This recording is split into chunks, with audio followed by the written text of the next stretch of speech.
푸틴 러시아 대통령이 우크라이나에 대한 군사작전을 선포했다고 외신들이 긴급 뉴스로 보도했습니다. 푸틴 대통령은 예고에 없던 대국민 TV 연설에서 러시아의 결정적인 행동이 필요한 상황이 됐다고 말한 것으로 전해졌습니다. 잘렌스키 우크라이나 대통령은 러시아가 우크라이나 주요 시설과 국경 경비대에 미사일 공격을 개시했다고 밝혔습니다. 바이든 미국 대통령은 러시아 침공에 대해서 정당한 이유가 없는 행동이라고 비판하고 단호한 대응 의지를 밝혔습니다. 러시아에 대한 국제사회의 제재가 이어지는 가운데 우리 정부도 러시아가 전면전을 감행할 경우 제재에 동참할 수밖에 없다고 밝혔습니다. 정부는 제재로 인해 발생할 수 있는 우리 경제와 기업에 대한 피해가 최소화될 수 있도록 가능한 방법을 검토할 예정이라고 강조했습니다. 이재명 민주당 후보는 부인의 고향이 있는 충북 지역 유세를 마친 뒤 강원도 원주로 이동해서 강원 민심 공략에 집중하고 있습니다. 윤석열 국민의힘 후보는 이재명 후보가 과거 지사로 근무했던 경기도 수원에서 홍준표 의원 등과 함께 이 후보의 의혹을 부각하며 원팀 유세에 나섰습니다. 오미크론 변이가 기승을 부리면서 코로나19 신규 확진자가 이틀 연속 17만 명대를 기록했습니다. 정부는 동네 병의원 의사의 판단에 따라 신속 항원 검사만으로도 확진 판정을 내리고 격리가 가능하도록 지침을 전환하는 방안을 검토하고 있습니다. 일본 정부 검사 결과 다양한 품목의 농수축산물에서 방사성 물질인 세슘이 검출된 것으로 확인됐습니다. 국내 수입이 금지된 후쿠시마현 일대 수산물의 경우 세슘의 검출률이 다른 지역보다 4배 정도 높은 것으로 조사됐습니다.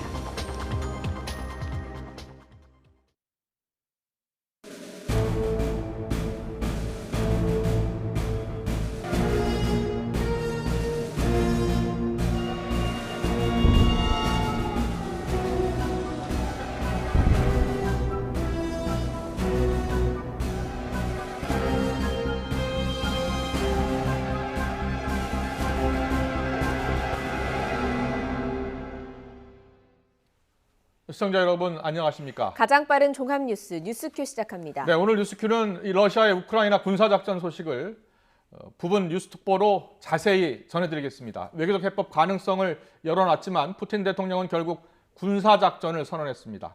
우크라이나도 계엄령을 선포하고 대응에 나섰지만 군사력에서 크게 밀리는 상황이어서 미국 등 서방에 지원을 요청할 것으로 보입니다. 네, 현지 시각 24일 새벽 블라디미르 푸틴 러시아 대통령의 군사작전 선언에 따라서 우크라이나 수도 키예프 등 주요 도시와 국경 지역에서 폭발음이 들렸고요. 돈바스 지역의 친러 반군은 정부군을 상대로 대대적인 공세에 나섰습니다. 국제부 연결해서 자세히 알아보겠습니다. 이동환 기자. 네, 국제부입니다. 네, 현지 시간 새벽, 그러니까 우리 시간으로 오늘 오전이었죠. 러시아의 공격이 시작된 것으로 전해지고 있습니다. 우크라이나 현지 상황이 급박히 돌아가고 있다고요? 네, 푸틴 러시아 대통령이 현지 시각 24일 새벽 군사작전 개시를 전격 선언한 직후 우크라이나 수도 키예프를 비롯한 주요 도시와 국경 경비대를 향해 미사일이 날아들었습니다. 우크라이나 정부는 러시아군이 군사 기반 시설에 대한 공격을 진행하고 있다고 밝혔습니다. 러시아 국방부 또한 고정밀 무기를 이용해 우크라이나 군사 기반 시설을 정밀 타격 중이라면서 민간인들을 위협하는 것은 아니라고 주장했습니다. 영국 BBC 방송은 키예프 인근에서 5 내지 6차례의 폭발음이 들렸다고 보도했고 우크라이나 현지 매체도 키예프와 키예프 인근 보리스필 국제공항을 포함해 오데사, 하리코프 등 우크라이나 전역에서 연기와 함께 폭발음이 들렸다고 전했습니다. 우크라이나 정부는 즉시 계엄령을 선포하고 유엔과 국제사회에 최대한의 도움을 요청했습니다. 젤렌스키 우크라이나 대통령은 바이든 미국 대통령과 전화 통화를 하고 사태를 논의했습니다. 드미트로 쿨레바 우크라이나 외교장관은 트위터를 통해 푸틴이 우크라이나에 대한 전면적인 침공을 시작했다며 평화로운 우크라이나 도시들이 공격받고 있다고 적었습니다. 네, 러시아의 미사일 공격 외에 지상군이 실제로 우크라이나 영토에 진입했는지가 또 중요할 것 같은데요. 상황이 어떻습니까? 네, 러시아군이 국경을 넘어 우크라이나로 진격했다는 외신 보도가 이어지고 있습니다. 로이터는 러시아 매체를 인용해 러시아군이 흑해 연안의 우크라이나 남부 항구 도시 마리우폴과 오데사에 상륙했다고 전했습니다. 또 CNN은 러시아군이 벨라루스 국경을 넘어 우크라이나를 공격하고 있다고 보도했습니다. 그러나 실제 러시아군이 우크라이나 영토에 들어왔는지는 확인되지 않고 있습니다. 우크라이나 군 당국은 오데사에 러시아군이 상륙했다는 보도는 잘못된 것이라고 밝혔습니다. 이런 가운데 돈바스 지역의 친러 반군도 루간스크주 부근에서 정부군을 상대로 대대적인 공격을 시작했다고 밝혔습니다. 네, 이 푸틴 대통령의 우크라이나에 대한 군사작전 승인 오늘 전격적으로 내려졌습니다. 그 배경은 어떻게 되는 겁니까? 네, 푸틴 러시아 대통령은 현지 시각 24일 오전 5시 50분 긴급 연설 형식으로 우크라이나 동부 돈바스 지역에 대한 특별 군사 작전을 승인했습니다. 푸틴 대통령은 우크라이나의 위협을 용인할 수 없다고 주장하면서 이번 군사 행동이 돈바스 지역의 주민을 보호하기 위한 조치이고 우크라이나 점령 계획은 없다고 강조했습니다. 푸틴 대통령의 개전 선포는 미국 유엔 본부에서 유엔 안전보상이사회 긴급 회의가 열린 직후에 나왔습니다. 푸틴 대통령은 이번 공격과 관련해 러시아는 우크라이나의 비무정화를 추구할 것이라면서 누구든 우크라이나에 개입하면 즉각 보복할 것이라고 서방 국가에 경고했습니다. 지금까지 국제부에서 전해드렸습니다. 러시아의 우크라이나 침공에 대해서 조 바이든 미국 대통령은 정당한 이유가 없는 공격이라고 비판했습니다. 그러면서 동맹과 파트너들과 함께 단호히 대응할 것이라며 가혹한 제재를 예고했습니다. EU 등 국제사회도 당장 침공을 멈추라며 반드시 책임을 묻겠다고 강조했습니다. 워싱턴 연결합니다. 강태욱 특파원. 네, 워싱턴입니다. 네, 먼저 바이든 대통령이 침공 직후 러시아에 대해서 정당하지 않은 그런 공격이다라고 비판했죠? 네, 그렇습니다. 바이든 대통령은 러시아의 군사작전 감행 직후 성명을 통해 푸틴 러시아 대통령은 치명적인 인명 손실과 고통을 초래할 계획적인 전쟁을 선택했다고 규정했습니다.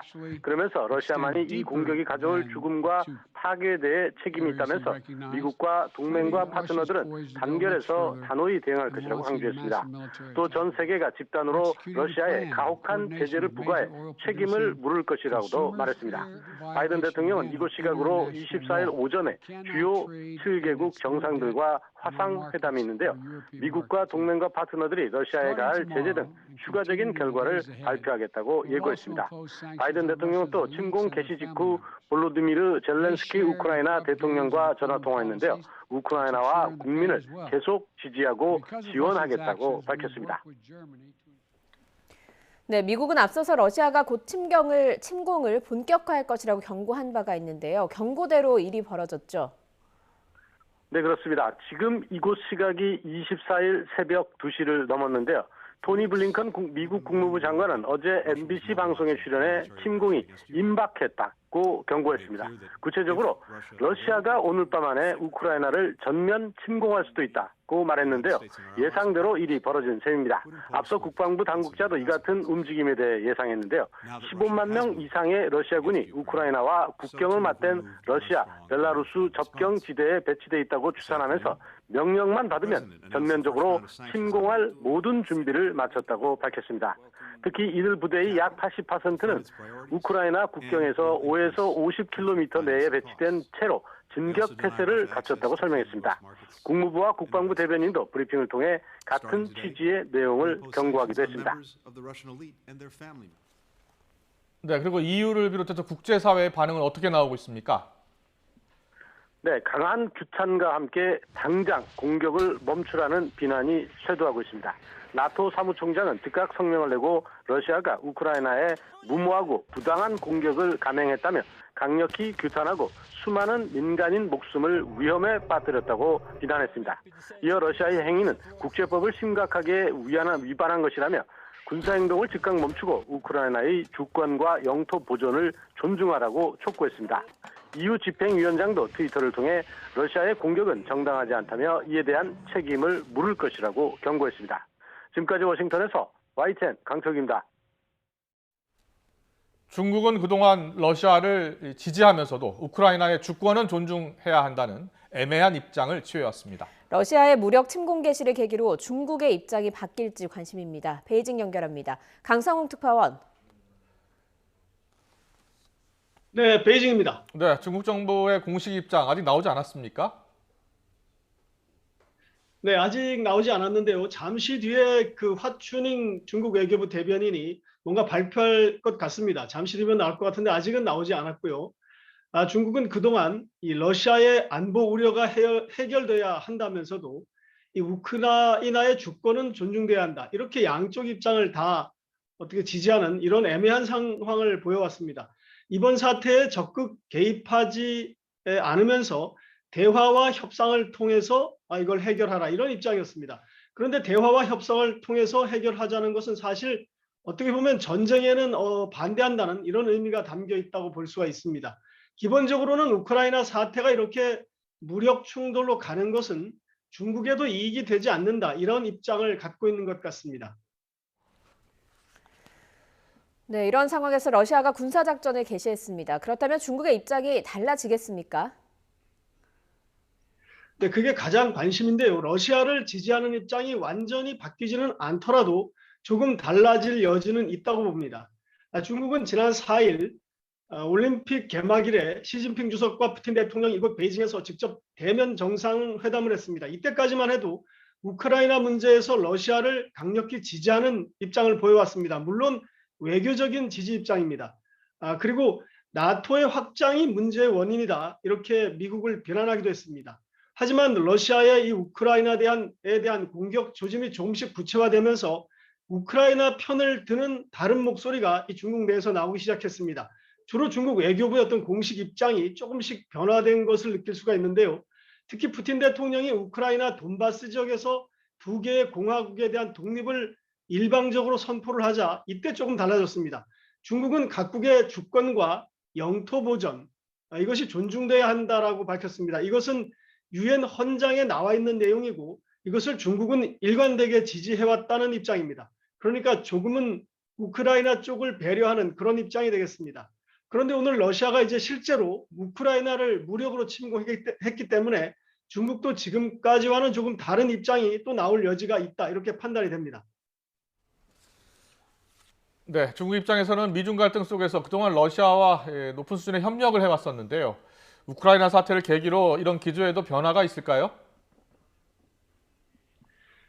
조금 변화가 있겠지만 큰 기조는 바뀌지 않는다 이렇게 보는 게 맞을 것 같습니다.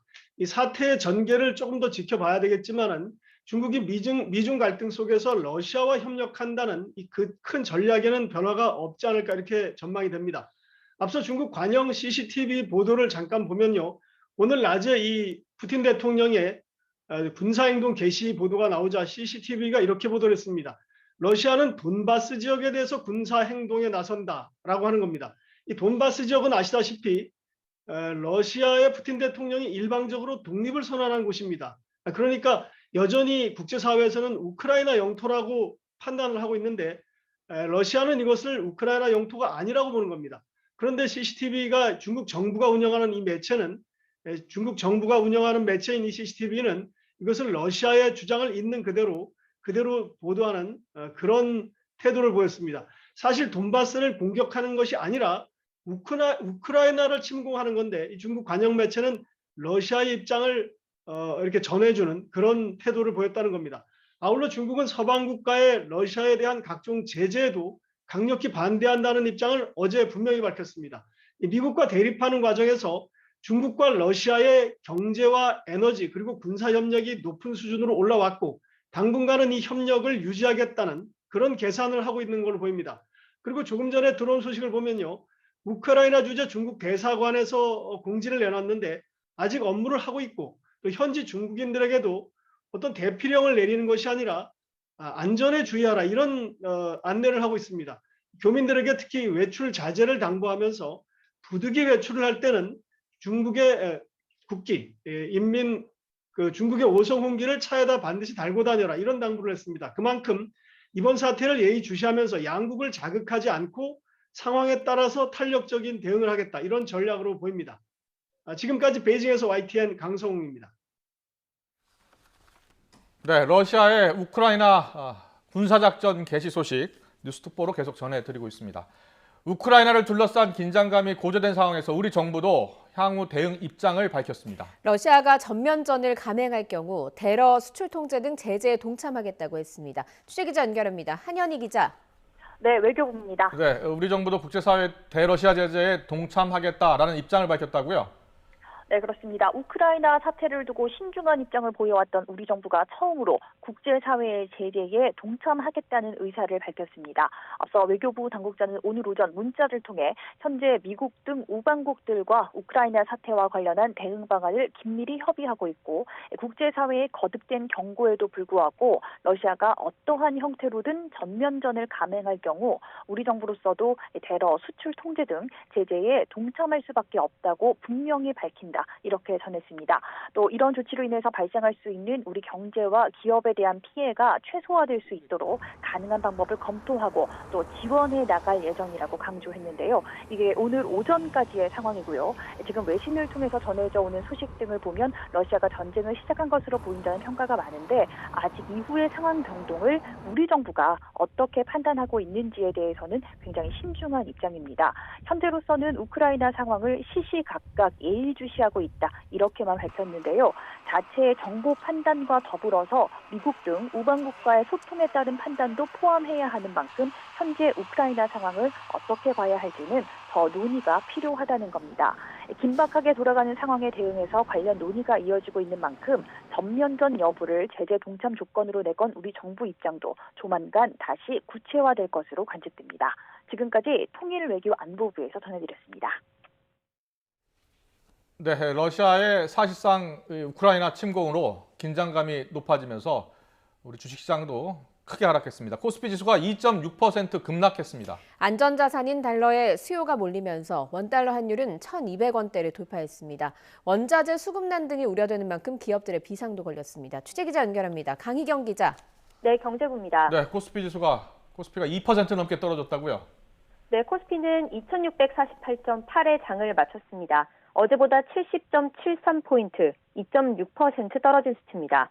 장중한 때 2.7% 넘게 떨어져 2,642.63까지 밀렸는데요. 지난달 27일 이후 한 달 만에 기록한 최저 수치입니다. 코스피는 어제보다 30.25포인트, 1.11% 내린 2,689.28로 출발한 뒤 우크라이나 사태를 둘러싼 긴장감이 고조되면서 낙폭이 커졌습니다. 개인이 1조 원 넘게 순매수했지만 외국인과 기관이 순매도하며 지수를 끌어내렸습니다. 상대적으로 안전자산인 달러의 수요가 몰리면서 원달러 환율은 급등했습니다. 러시아의 우크라이나 침공 소식이 전해지면서 원달러 환율은 1,200원대를 돌파했습니다. 어제보다 0.88%, 10원 넘게 오른 1,202.5원의 거래를 마쳤습니다. 국내 산업계의 긴장감도 고조되고 있습니다. 사태가 길어지면 원자재 수급난과 수출 제한, 유가 급등 등으로 타격이 불가피하기 때문입니다. 정부는 수출 통제 전담 상담 창구인 러시아 데스크를 개설해 국내 기업 등을 대상으로 취급 제품이 수출 통제 품목에 해당하는지 상담을 지원하기로 했습니다. 또 우크라이나 현지에 진출한 우리 기업 13개사의 주재원 43명을 모두 대피시킨 데 이어 현지 진출, 수출 기업 상황을 실시간으로 모니터링하겠다고 밝혔습니다. 지금까지 경제부에서 YTN 강희경입니다. 네, 그럼 전문가 연결해서 좀 더 자세히 들여다보겠습니다. 푸틴 러시아 대통령 우크라이나 내에 군사작전을 선포했고요. 지금 미사일 공격도 시작된 것으로 전해지고 있습니다. 우크라이나 전역에는 계엄령이 선포되는 등 긴장감이 높아지고 있습니다. 네, 국제 정세도 요동치고 있습니다. 재성훈 한국외대 러시아학과 교수 연결돼 있습니다. 교수님 나와 계시죠? 예, 안녕하십니까? 예, 안녕하십니까? 러시아가 이렇게 전격적으로 군사작전할 가능성에 대해서 많은 전문가들이 크지 않다라고 봤는데요. 일단 러시아가 바로 군사작전을 진행하고 있네요. 어떤 이유 때문일까요? 예. 제가 그 현지 전문가들하고 조금 얘기를 해봤는데요. 네네. 푸틴 대통령이 화가 매우 많이 났다고 합니다. 예. 지금 예. 이 상황은 사실은 미국이 러시아의 제안을 진지하게 검토하지 않는다는 게 첫 번째 이유였습니다. 예. 작년 12월에 미국하고 안보조약 초안 또 나토와의 안보협정 초안을 전달했는데 네. 러시아의 안보 우려를 계속해서 무시한다라는 이런 생각을 하고 있고요. 또 네. 이 미국과 우크라이나가 긴장 상황을 해소하기 위한 어떠한 조치도 취하지 않았고 또 러시아가 계획하지도 않은 침공을 비난했다 이런 이유를 들어서 이제 지금 상황을 정리를 해줬습니다. 예. 네. 교수님 실시간으로 상황 전에 듣고 계시겠지만 키예프 그러니까 우크라이나 수도를 공격했다라고 하는 이야기도 들리고요. 폭발음도 상당히 들렸다라는 이야기도 들리거든요. 정확하게 어느 지역을 어떻게 러시아 쪽에서 침공을 했다고 보고 계시는지요? 제가 그 러시아 뉴스도 계속 보고 있는데 예. 지금 우크라이나 다른 지역에서 일어난 것은 그냥 폭발로 보이고요. 그리고 예. 이게 본격적인 전면적인 군사 작전으로 보이지는 않습니다. 그리고 예. 푸틴 대통령이 22일 날 돈바스의 두 국가를 승인하면서 또 이들과 조약을 맺으면서 예. 그 이후에 기자회견을 했습니다. 네. 그때 이 두 국가, 그러니까 도네츠크 인민공화국과 루간스크 인민공화국의 경계가 어디냐라고 했습니다. 그리고 군을 어디에 투입하느냐라고 이야기했는데 네. 그 질문에 대해서 루간스크 공화국과 도네츠크 공화국이 독립을 선언할 그 국경이 기준이라고 했습니다. 예. 하지만 경계선은 우크라이나 정부하고 협상에 따라서 결정되는 것이라고 이야기했습니다. 그렇기 때문에 군사 작전의 범위는 도네츠크 주 그리고 루간스크 주 그 범위를 넘어설 것 같지는 않습니다. 그러니까 네. 지금 현재 반군이 장악하고 있는 지역은 그 루간스크 주야와 도네츠크 주를 합친 것의 약 3분의 1 정도거든요. 네. 그러니까 그 3분의 2에 해당하는 부분을 넘어가지는 않을 것으로, 그러니까 전면적인 침공의 가능성은 아직도 조금 낮지 않은가 이렇게 봅니다. 예. 이 푸틴 러시아 대통령은 그동안 자신은 전쟁을 원하지 않는다라고 여러 차례 이야기를 해서요. 네. 이렇게 군사작전을 할지는 아무도 예상을 하지 못했습니다. 일단 이렇게 갑작스럽게요. 오늘 그 대국민 연설까지 했다고 하더라고요. 명분은 명분은 예. 이제 그 동부 지역에 있던 친러 성향의 그 미승인 국가들을 국가 승인을 하지 않았습니까? 네네. 그러니까 이 국가들을 합법적으로 지원할 수 있는 길이 열린 겁니다. 네. 서방에서는 그동안 이 내전에서 우크라이나 중앙 정부를 지원해 왔는데 러시아는 공개적으로 이들 국가를 지원할 수는 없었습니다. 그런데 이들 국가를 지원할 수 있는 길이 열렸고 이들 국가의 조약에 의해서 이들 국가의 요청에 따른 군대의 투입이 가능해진 거죠. 그러니까 최소한 국제법적으로 어떤 명분을 어느 정도는 확보하면서 군을 투입한 것으로 보입니다. 예, 뭐 바이든 미국 대통령의 경우에도 굉장히 그 러시아를 비난하는, 그러니까 우크라이나가 정당한 공격의 이유가 없다. 그리고 동맹국과 단합해서 상당히 단호히 대응할 거다 이런 이야기를 하고는 있지만 바이든 미국 대통령 입장에서, 미국의 입장에서 어떤 카드를 쓸까 이것도 궁금한 지점이거든요. 네. 과거에는 러시아와 미국과의 이런 대립의 상황들이 많이 있었습니다. 그동안은. 그리고 그 과정에서 그러니까 특히 이제 나토 확대와 관련해서도 모종의 타협들이 항상 이루어져 왔습니다. 대표적인 것이 나토 러시아 이사회 같은 것이었습니다. 이렇게 협상을 해왔고 또 하나의 대표적인 것도 오바마 정부 때의 리셋 정책이었죠. 그런데 이번에는 미국이 조금 강경하게 나오는 것 같습니다. 이거는 아무래도 미국 대선에 대한 두 차례 대선에 대한 러시아의 개입 자체가 미국의 심기를 매우 건드렸다고 봅니다. 그래서 보다 단호한 조치가 필요하다고 보는 것 같고 그리고 사실은 미국도 러시아도 상대의 반응에 대해서 매우 뭐라 그럴까요? 좀 화가 많이 난 상황이라고 할까요? 네. 아니 근데 푸틴 대통령은 이제 명분은 평화 유지라고 해서 평화 유지군을 보냈다고 하는데요. 그 땅은 국제사회에서는 엄연히 우크라이나 땅이고요. 반군하고 교전을 하고 있지만요. 그러니까 우크라이나를 국제사회는 지금 러시아가 침공했다 이렇게 보고 있는 거거든요. 이게 그러니까 일단 기본적으로 먼저 말씀드릴 것은 국가의 승인은 어떠한 권위 있는 기구가 해주는 것이 아닙니다. 그러니까 많은 국가가 그 국가를 승인하면 그 국가는 국제사회의 일원이 되는 것이죠. 그러다 보니까 러시아 입장에서는 이 국가를 승인한 것이 이 주권 국가이기 때문에 이 국가와의 조약에 따라서 군을 투입한 것은 침공이 아니라는 입장을 가지고 있는 것이죠. 하지만 이제 우리 미국을 비롯해서 서방 국가들 그리고 또 우리나라 입장에서도 우크라이나의 그 두 공화국에 대한 국가 승인을 하지 않았기 때문에 침공을 해석될 여지가 있습니다. 그러니까 굉장히 침공 아닌 침공이 되는 상황입니다. 지금 저 화면에 지금 나오고 있는데 외신 화면인데요. 지금 폭발음이 들렸고 외신에서는 지금 미사일 공격을 저 도시가 받은 것으로 알려졌습니다. 저 도시가 수도 키예프 근처에 있는 벨라루스라는 도시라는데 한 70km 정도 떨어진 곳이라고 하거든요. 이 폭발음이 미사일인지는 최종 확인이 안 됐지만 외신 보도를 보고 지금 화면에서도 보면 저렇게 연기가 피어 나오는 거 보면은 미사일일 가능성이 좀 나오고 있거든요. 네네. 예. 러시아가 제가 이제 그동안 그 여러 이제 그 인터뷰에서 네. 러시아가 전면적인 침공을 할 가능성은 낮고 다만 동부 지역의 교전이 변수라고 말씀을 드렸는데요. 예, 예. 러시아가 전면적인 침공을 하기 어려운 이유 중에 하나는 네. 러시아의 목표 자체가 우크라이나를 포섭하는 것이지 우크라이나 전체를 적으로 돌리는 것은 아니라고 봤거든요. 예, 예. 결국에는 우크라이나 민족주의를 너무 자극하는 것은 오히려 포섭하는데 어려울 수 있다고 봤고요. 예. 그리고 두 번째는 우크라이나 군도 만만치 않기 때문에 네네. 반드시 이 지역을 4천만 명이나 되고 유럽에서 가장 두 번째로 큰 국가를 점령해서 통제하는 것이 쉽지 않다라는 것이었습니다. 네, 그리고 네. 세 번째로는 그러면은 그 점령한 지역을 통제할 수 있는 친러 인사를 내세워야 하는데 지금 2014년 크림반도 병합 그리고 내전 시작 이후에 예. 우크라이나 내에서의 대표적인 친러 인사들이 별로 없습니다. 예. 그렇기 때문에 통제가 어렵다고 봤습니다. 그래서 아직까지는 러시아가 협상을 원한다고 생각합니다. 네, 알겠습니다.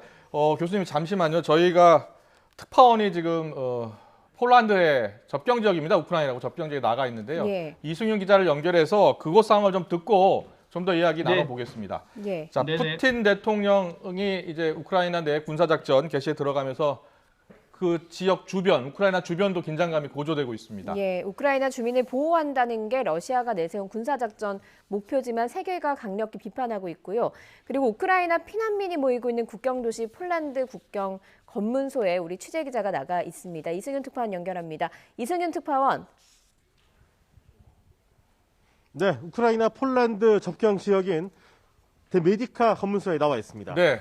자, 우크라이나 국경에서 지금 전쟁이 일어나는 것 아니냐 그런 우려가 커지고 있는데요. 그곳 주변에서는 분위기가 어떻습니까? 네, 지금 제가 나와 있는 메디카 검문소는 특징이 걸어서 우크라이나로 오갈 수 있는 곳입니다. 이 길을 따라 쭉 들어가면은 우크라이나로 가는 굴목이 나오고 또 우크라이나에서 폴란드로 나오는 사람들로 이 관문을 통해서 폴란드로 나오고 있습니다. 앞서 국제부에서 전해드린 대로 우크라이나 곳곳에서 포성이 들리고 상황이 급박해지면서 로이터에 따르면 여기서 불과 1시간 거리에 있는 우크라이나의 도시인 르비프가 공격당한 것으로 전해지고 있습니다.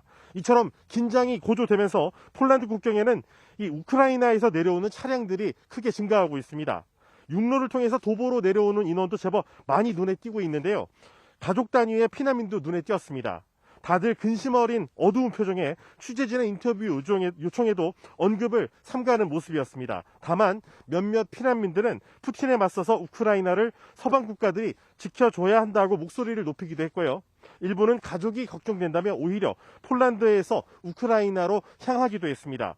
우크라이나 상황이 이처럼 급박해지면서 로이터와 워싱턴 포스트 등 국내외 주요 취재진들이 이곳 메디카 검문소로 대거 몰려들면서 이번 사태에 대한 국제적인 관심을 반영하고 있습니다. 네, 우크라이나 영공에 대한 비행 금지도 선포되면서 기차를 이용한 피난 행렬도 이어지고 있다고요? 네, 그렇습니다. 우크라이나 국토가 워낙 넓다 보니까 피난은 주로 지금까지는 비행기로 이루어졌습니다. 하지만 이제부터는 기차편과 육로를 통한 행렬이 몰릴 전망입니다. 제가 지금 나와 있는 이 메디카 검문소 같은 경우도 지금 계속 육로를 통해서 이렇게 지금 피난민들이 나와 있고요. 그리고 제가 2시간 전에 소식을 전해드렸던 이 푸셰미실시의 기차역은 우크라이나의 수도인 키예프 그리고 방금 이 러시아의 공격을 받은 것으로 전해진 남부의 주요 도시인 르비프를 오가는 기차편이 운행 중입니다. 오늘도 운행 중인 사실을 저희가 확인을 했었고요. 제가 만나봤던 키예프에서 온 우크라이나인들은 폴란드 땅에 도착하자마자 매우 안심하는 모습이었습니다. 러시아의 침공에 맞서 자국의 영토를 지키겠다는 의지가 모여 시민들이 단결하고 있다면서도 평화적인 해결책이 어서 마련되기를 간절히 희망하는 모습이었습니다. 그들의 얘기를 직접 들어보시겠습니다. The situation is very nervous and dangerous, and we arrive because we have the young children.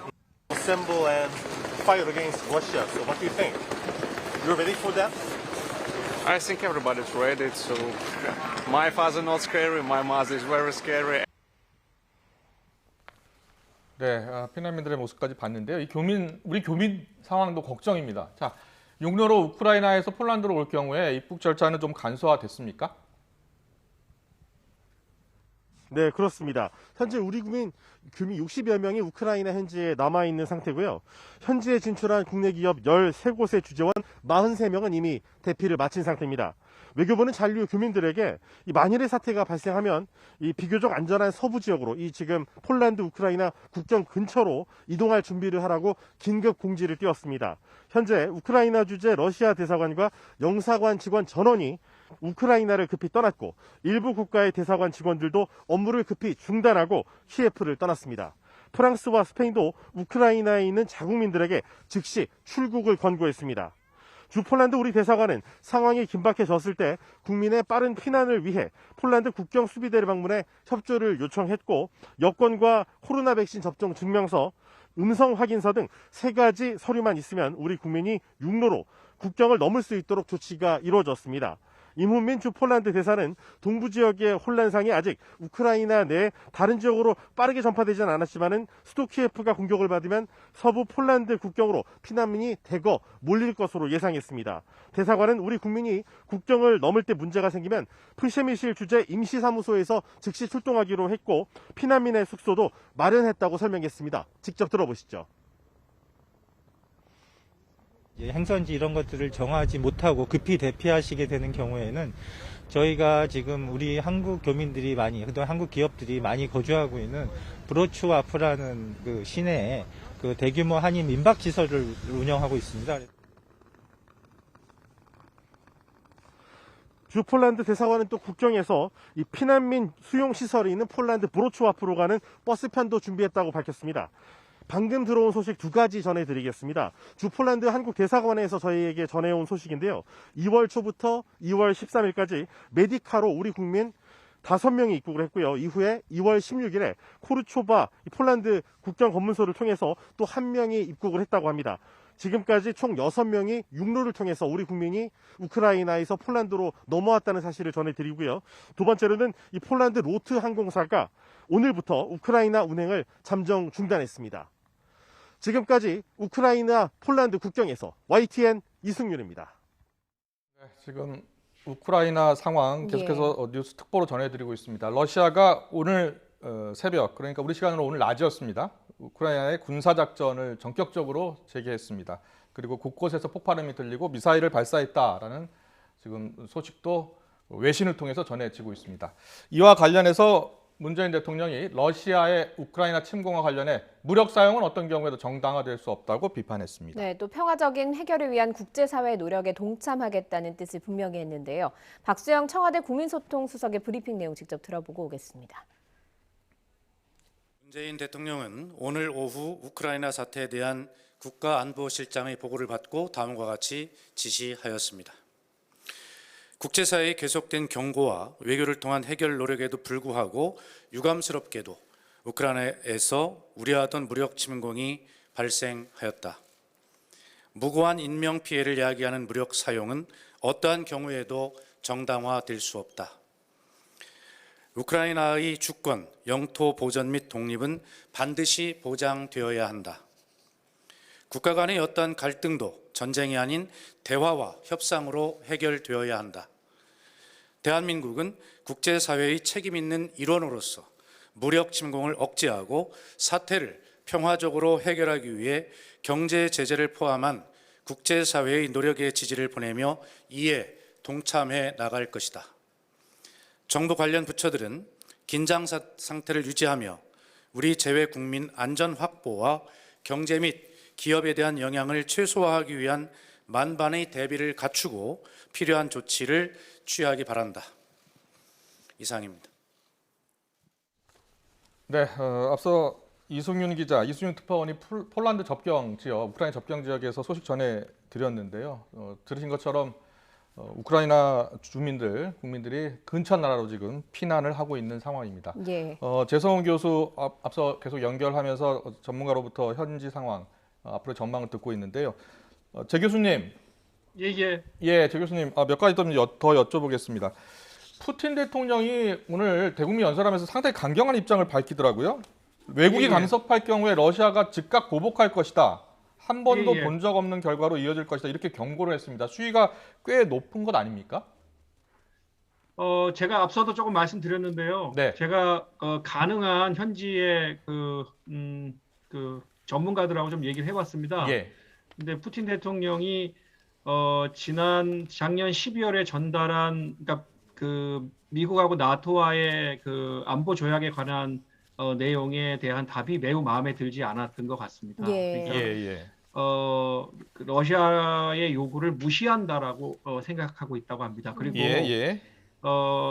일단 뭐 현지 전문가들의 이야기지만 침공을 계획하지도 않았는데 계획하지도 않은 침공을 먼저 비난부터 했다. 네. 이런 생각을 좀 하고 있는 것 같고, 그 다음에 우크라이나가 민스크 협정 이행을 계속해서 지연시킨다라고 본 것 같습니다. 사실 그 우크라이나 내전 상황은 작년 3월 말에서 4월에 이미 또 한 번 격화됐습니다. 물론 8년간 지속되고 있지만요. 근데 그런 상황에서 우크라이나 군이 서방의 지원에 의해서 그 무장을 굉장히 강화했습니다. 그래서 러시아 입장에서는 무력으로 동부 반군을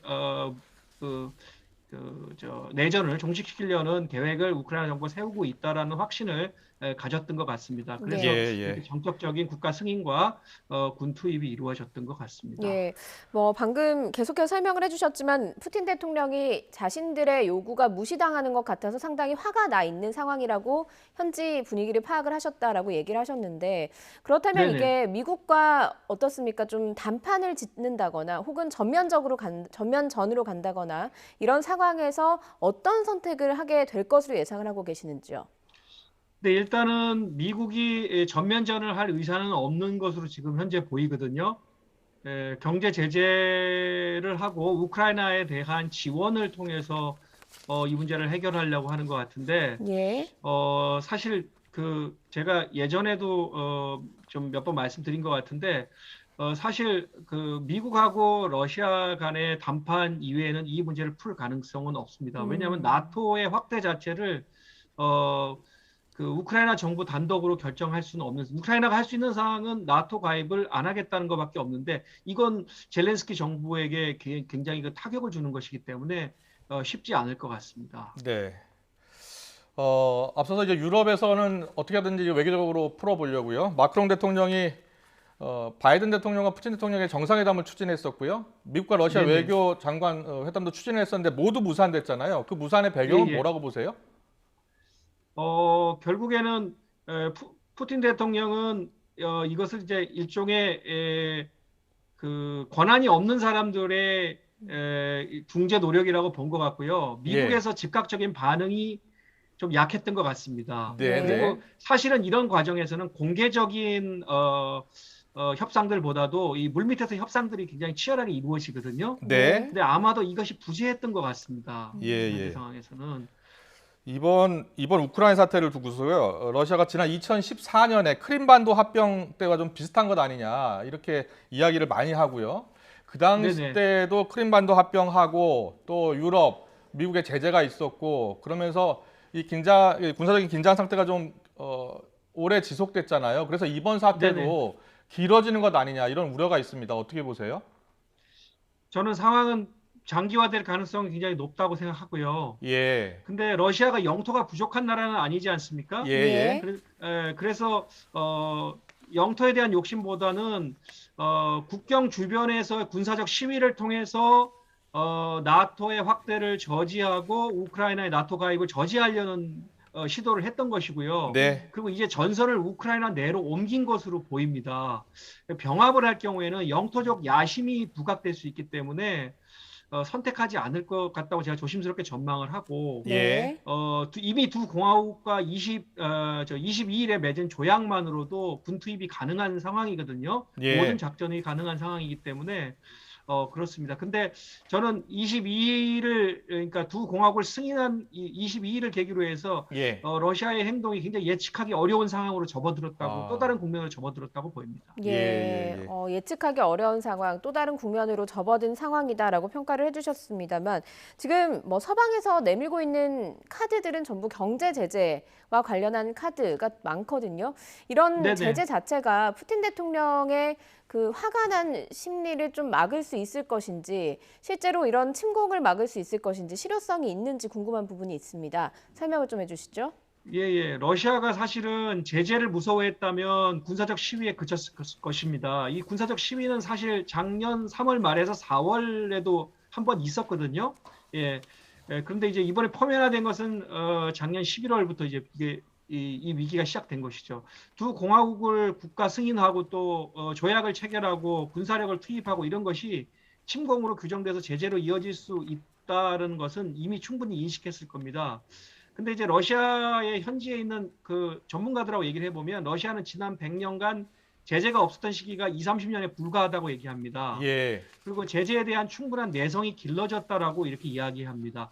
푸틴 대통령이 고위공직자의 해외재산 처분을 명령한 적도 있었고요. 네. 그리고 또 노드스트림 2의 경우에는 가동된 적도 없고 중국이라는 에너지 수출에 대안이 있습니다.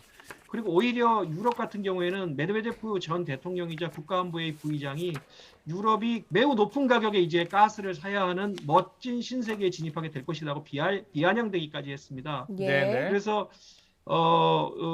다른 분야의 제재는 단기적으로 문제가 없을 것 같다라고 현지 전문가들 얘기하고 있지만 이것이 장기화될 경우에는 기술 분야를 중심으로 해서는 타격이 있을 것이라고 이야기합니다. 네, 알겠습니다. 어떻게든지 평화적으로 외교적으로 해법을 찾아야 하는 그런 상황인 것 같습니다. 당분간은 긴장이 더 고조될 것이다라는 전망해 주셨고요. 뉴스 속보가 들어오면 계속해서 전해드리겠습니다. 재성훈 한국외대 러시아과 교수님과 함께했습니다. 오늘 말씀 잘 들었습니다. 고맙습니다. 예, 감사합니다.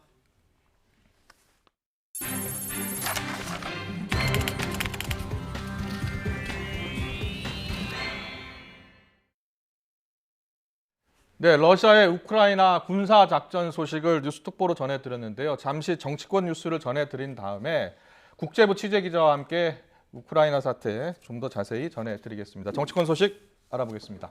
더불어민주당과 이재명 대선 후보가 국민의힘 윤석열 후보를 제외한 야권 후보들에게 다당제 보장을 포함해서 정치개혁 연대를 제안하면서 승부수를 띄웠습니다. 윤석열 후보도 정파나 지역, 계층 관계없이 함께하겠다며 통합의 메시지를 던졌는데요.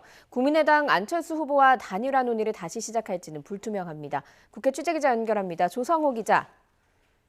네, 국회입니다. 네, 이재명 후보 연합정치, 통합정부 구상을 밝혔습니다. 구체적인 내용을 좀 전해주시죠. 네, 이재명 후보는 오늘 오전 라디오 방송 인터뷰에서 그런 메시지를 내놨습니다. 윤석열 후보에 대해선 마초적이고 일관성이 없다고 비판하면서 다른 후보들에게는 손을 내밀었는데요. 선거에서 협력했는지와 상관없이 연합정치, 정치개혁하겠다는 의지가 있으면 함께하자는 취지로 말했습니다. 이 후보 얘기 먼저 들어보시죠. 매우 구태스러운 측면이 있고요. 이분법적이고 또 난폭하고 이분을 제외한 또 진짜 국가의 발전과 국민의 삶을 좀 개선하자고 하는 모든 정치 세력이 가능한 범위 내에서 협력하자. 이후 송영길 대표가 긴급 기자회견을 열고 구체적인 정치개혁 방향을 밝혔습니다.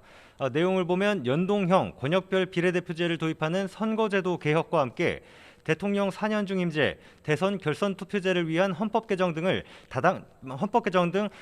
다당제 보장을 위한 구상이 포함됐습니다.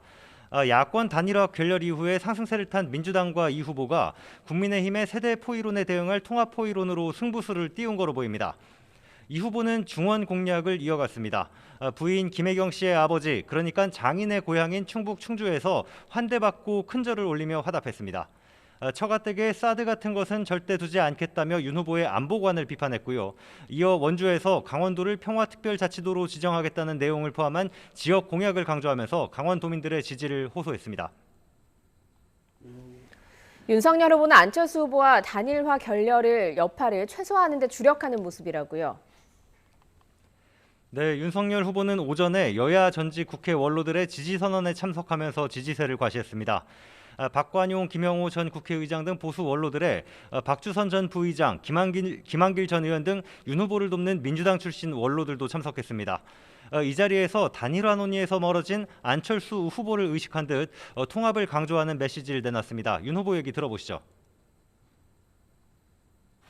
자유민주주의와 시장경제의 원칙에 동의하시는 분들이라면 어떠한 정파, 지역, 계층 관계없이 전부 함께 가고 통합을 하겠습니다. 멋지게 협치하고 양보하고 국민 통합을 이루어야 한다고 생각합니다. 권영세 총괄 선대본부장도 다소 혼란스러운 상황이 있었지만 정권 교체라는 목표에 있어서 안 후보와 윤 후보의 생각이 다르지 않다고 강조했습니다. 민주당이 안 후보와 심상정 후보 등의 정치 개혁안을 제안한 것에 대해서는 왜 대선이 임박한 상황에서 하는지 모르겠다고 지적하며 견제구를 날렸습니다. 윤 후보는 이재명 후보의 정치적 기반인 경기도 수원에서 유세를 펼쳤습니다. 아시다시피 이 후보가 불과 몇 달 전까지 도지사로 근무했던 경기도청이 있는 곳입니다. 이 후보의 지사 시절 불거진 대장동과 성남FC, 법인카드 유용 의혹 등을 부각하면서 이 후보 텃밭 민심을 흔드는 데 주력했습니다. 이 자리에는 이준석 대표를 비롯해 경선에서 맞붙었던 홍준표 의원, 원희룡 정책본부장이 손을 맞잡고 원팀을 과시했습니다. 네, 안철수 후보와 심상정 후보도 민주당과 이재명 후보의 정치개혁 제안에 대한 입장을 밝혔죠. 네, 안철수 후보는 오전에 중앙선거대책위원회 회의를 마치고 기자들에게 관련 질문을 받았는데요. 일단 민주당의 제안을 듣지 못했다고 했습니다. 그렇게 소신이 있으면 실행하면 되지 않겠냐고 되물으면서 민주당 이 후보와의 연대 가능성에 선을 그었습니다. 직접 들어보시겠습니다. 민주당에서 안 후보님이 평소 얘기하시던 정치 교체랑 생각이 일맥상통한다라고 밝혔는데요. 그렇게 소신이 있으면 그렇게 실행을 하시면 되지 않겠습니까? 국민의힘이 여론조사 경선을 받으면 단일화 가능성이 있냐는 질문도 나왔는데 이미 결렬 선언을 했고 시간은 다 지났다면서 추가 논의 여지를 두지 않는다는 취지로 말했습니다. 어제 언론 인터뷰에선 자신을 연일 수위 높게 비난해온 이준석 대표를 겨냥해서 나는 그런 식으로 정치하지 않는다고 날 세워 비판하기도 했습니다. 안 후보는 오늘은 별다른 유세 일정이 없었습니다. 대신에 부인 김미경 교수가 권은희 원내대표와 함께 광주에 머물면서 호남 표심을 공략하고 있습니다. 심상정 후보도 민주당이 제안한 내용은 선거 때마다 이야기해온 것이고 그동안 이행을 안 한 게 문제라고 질타했습니다. 선거에 연연하지 말고 당론으로 확정해서 그동안 못한 정치개혁의 책임을 잘해달라면서도 자신들에게 함께하자고 할 게 아니라 국민의힘을 설득해야 한다고 지적했습니다. 들어보시죠. 김대중 대통령님 때부터 계속 이야기했던 건데 안 한 것이 문제고 가장 중요한 게 제1야당인 국민의힘과 적극적으로 합의를 도모해 주시는데 더 많은 힘을 쓰셨으면 좋겠습니다. 심 후보는 오전에 철도노조와 공공운수노조, 보건의료노조와 잇따라 정책 협약을 맺었고 옛 구로공단이 있던 구로 디지털 단지에서 집중 유세를 펼치면서 주사일제 공약을 포함한 친노동자 정책을 강조하며 지지를 당부했습니다. 지금까지 국회에서 YTN 조성호입니다. 네, 대선을 불과 2주도 남지 않은 상황입니다. 여야 모두 사활을 건 총력전에 나서고 있죠. 박빙의 승부가 펼쳐지다 보니 여야 후보들의 발언도 점점 더 거칠어지고 있습니다. 네거티브전도 더 가열되고 있는 상황이고요. 여기에 단일화를 추진했던 국민의힘과 국민의당이 진실 공방까지 벌이고 폭로전까지 펼치면서 판세가 더 안개 속으로 빠져들고 있습니다. 그래서 오늘 뉴스 Q 시간엔 여야 정치구단으로 불리는 분들입니다. 민주당 이상민 의원, 이재호 국민의힘 상임고문 두 분 모시고 현재 판세와 변수를 짚어보는 시간 마련했습니다. 어서 오십시오. 네. 안녕하세요. 네, 안녕하세요. 안녕하세요. 우크라이나 사태 때문에 좀 오래 기다리셨죠? 아닙니다. 예, 지금 그게 급하니까. 예. 오늘 좋은 말씀 좀 부탁드리겠습니다. 예.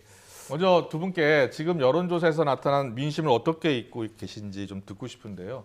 각 당의 입장을 들어보면 원론적으로 결국은 이긴다 이런 입장만 밝히니까 두 분께 솔직한 지금 판세를 좀 듣고 싶습니다. 먼저 국민님부터. 예. 제가 야당이니까 먼저 이야기하죠. 저는 지금 판세가 국민의힘이 썩 유리하게 돌아가거나 국민의힘 사람들이 이야기하는 것처럼 뭐 반드시 이긴다든지 예. 이런 판세는 아닙니다. 그렇군요. 예. 예, 여론조사는 박빙이라 하더라도 예. 바닥의 민심의 흐름이 이 승리를 장담할 수 없는 그런 흐름이죠. 그게 그렇군요. 안철수 후보가 단일화 결렬을 선언하면서 상당히 예. 국민들이 국민힘에 대해서 불안하게 생각하죠. 그렇군요. 예. 그게 왜냐하면 최근 나타난 현상입니까? 아니면 국민의힘이 계속해서 보여준 모습입니까? 최근 나타난 현상인데 예. 그 전부터 국민들이 국민의힘을 좀 오만하게 생각하는 거죠. 예. 저게 뭐 다 된 것처럼 벌써 저렇게 네. 설치지 않느냐 이런 생각을 갖고 있었는데 네. 안철수 후보 단일화 결렬을 선언한 거는 네. 안철수 후보야 뭐 약자니까 예. 제3 후보니까 뭐 선언할 수 있지만은 네. 안철수 후보 같은 국민의당을 못 끌어안는 국민힘에 예. 국민들 좀 실망하죠. 그렇군요. 알겠습니다. 국민의힘이 절대 지금 안심할 수 있는 상황도 아니고 바닥 민심은 그렇지 않다. 특히 네. 단일화 과정이 문제였다 이렇게 지적해 주셨습니다. 이상민 의원께서는 네. 어떻게 보세요? 예. 엎치락 뒤치락 하고 있고요. 네. 뭐 지표에서 나왔듯이 초박빙이건 틀림없는 것 같습니다. 네. 예측하기도 어렵고. 그렇군요. 그래서 당초에 이제 전문가들께서도 예상하기를 네. 51대 49의 싸움이다. 양 진영이 이제 총결집돼서 네. 결국은 끝까지 가봐야 된다. 뭐 그것이 지금 엎치락 뒤치락 하는 상황 아닌가 싶습니다. 최근 지지율이 지금 나왔습니다. 지금 보여드리고 있는데요. 이재명 후보가 지지율이 조금 소폭 상승하고 윤석열 후보가 소폭 하락하는 그러한 모습을 보이면서 박빙 형상이 초접전 형상으로 지금 흐르고 있거든요. 불과 일주일 전만 해도 예. 한 4, 5% 내지 6, 7% 윤석열 후보가 또 앞서는 것으로 였었는데 지금 MBS 조사가 지금 이재명 후보가 31에서 37 그리고 윤석열 후보가 39로 소폭 하락했거든요. 그래서 지금 2%포인트 차이가 납니다. 그러니까 저런 상황이 계속 뭐 그러니까 단기간 내에 엎치락 뒤치락 하니까 참으로 예측하기는 좀 어렵고 긴장을 늦출 수가 없다. 그렇군요. 알겠습니다. 그게 지금 양쪽이 예. 40% 선에서 이제 40% 내외에서 같이 가지 않습니까? 그렇네요. 예. 그러니까 40% 내외 갖고는 누구도 당선을 장담할 수 없지 않습니까? 네. 저게 적어도 뭐 50% 가까이 가야 되는데. 예. 근데 지금 40%의 여야가 묶여 있는 건데. 네. 저거 갖고는 당선을 어느 측에도 장담하기 어렵습니다. 왜 묶여 있다고 보십니까? 지금 이번 대선이 그렇지 않습니까? 후보들에게는 미안하지만은 윤석열 후보나 이재명 후보나 다 국민들이 기대치에 못 미친다고 봐야죠. 그러니까 그러나 이제 윤석열 후보가 지지를 유지하는 거는 그래도 뭐 정권 교체는 해야 된다든지 이런 거고 이재명 후보가 지지를 유지하는 거는 그래도 정권을 뺏기면 되냐 뭐 이런 그런 양 진영의 그런 그 절박감 때문에 40% 내외를 유지하는 건데 저거 갖고는 대선 승리를 못 합니다. 그렇군요. 지금 마지막 2주 동안의 최대 변수를 뽑으라면 단일화, 투표율, 코로나19 상황 뭐 이렇게 보고 있더라고요. 또 방금 전에 우크라이나 사태 사태 같은 터졌고요. 경우도 국민들한테 많은 걱정을 또 어떻게 주니까. 영향을 미칠 것으로 보이세요? 글쎄 이제 저것이 이제 경제적으로는 유가나 에너지 또 수출 문제에 직접적으로 또 이제 영향을 주면 국민들의 불안 심리를 자극을 할 것이고 그 표심이 이제 어디 쪽으로 갈 것이냐라는 점에서는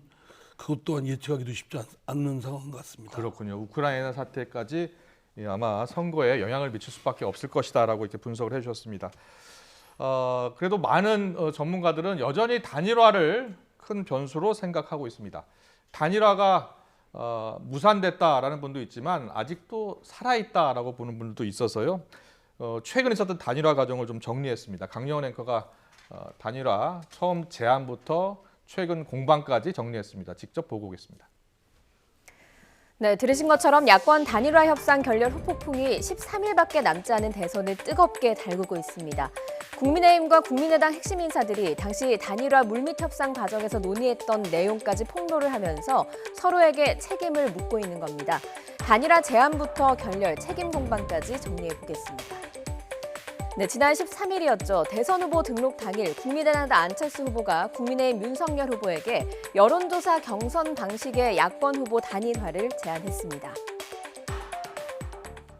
더 좋은 정권 교체를 위해, 즉 정권 교체, 구체제 종식과 국민 통합의 길을 가기 위해 야권 후보 단일화를 제안합니다. 네, 제안을 받은 윤석열 후보는 긍정적인 평가를 하면서도 단일화 방식에 대해서는 아쉬운 점도 있다 이렇게 밝히기도 했습니다. 정권 교체를 위한 그 대의 차원에서 이런 제안을 하신 거에 대해서는 긍정적으로 평가를 하고요. 또 여론조사 얘기를 저도 들었는데 좀 고민해 보겠습니다만은 좀 아쉬운 점도 있습니다. 다음 아쉬운 점이라면 구체적으로 어떤 점을 말씀하시는 거죠? 자세한 답변은 제가 하지 않겠습니다. 네, 사실상 여론조사 방식을 거부한 윤석열 후보, 이후 단일화 언급을 하지 않았습니다. 그리고 이준석 대표 역시 두 후보의 지지율 차이를 언급하면서 안철수 후보의 제안을 강하게 비판했습니다. 이게 진정성 있는 단일화에 대한 언급도 아니고, 저는 지금 여론조사를 하고 룰 협상을 하자고 하는 것은 사실상 지금 선거 과정에서 정책 선거를 실종시키고 본인의 어쨌든 인지도 상승이나 이런 걸 위해 가지고 선거판을 흔들겠다는 취지로 보입니다. 안철수 후보의 제안 이후 대선 전국은 단일화 가능성에 촉각을 곤두세웠지만 양측의 협상은 진전이 없었습니다. 국민의당은 여론조사 방식이 유일한 제안이라며 압박했고요. 국민의힘은 단판을 통한 안 후보의 양보를 요구하면서 물러나지 않았습니다. 두 당의 기싸움이 계속되는 도중 국민의당 유세차 사고라는 뜻밖의 변수가 생겼습니다. 인명피해까지 발생하면서 안철수 후보는 선거운동을 중단했죠. 그리고 야권 단일화 논의 또한 안개 속으로 빠져들었습니다. 장례를 바친 안철수 후보는 고인의 유지를 받들고 어떤 풍파에도 굴하지 않고 최선을 다할 것이라면서 완주 의사를 밝히며 다시 선거운동을 재개했습니다. 그런데 이런 안 후보의 말에 대한 이준석 대표의 반응이 논란이 됐습니다. 고인이 갑자기 불시에 돌아가셨는데 고인의 유지를 어디서 확인합니까? 아니 그러면 국민의당에 유세차 운전하시는 분들은 아니면 버스 운전하시는 분들은 그 들어가기 전에 유서 써놓고 가십니까? 네, 국민의당은 이준석 대표의 발언을 강하게 비판하면서 사과를 요구하고 나섰지만 이준석 대표는 국민의당이 국면 반전을 위해서 활용하는 것이라며 굽히지 않았습니다. 결국 결렬 책임을 놓고 양당은 충돌했고요. 이 충돌은 단일화 물밑 협상 폭로전으로 이어졌습니다. 2월 초에 제가 비공개로 이준석 대표를 만나서 합당 제안을 받았습니다.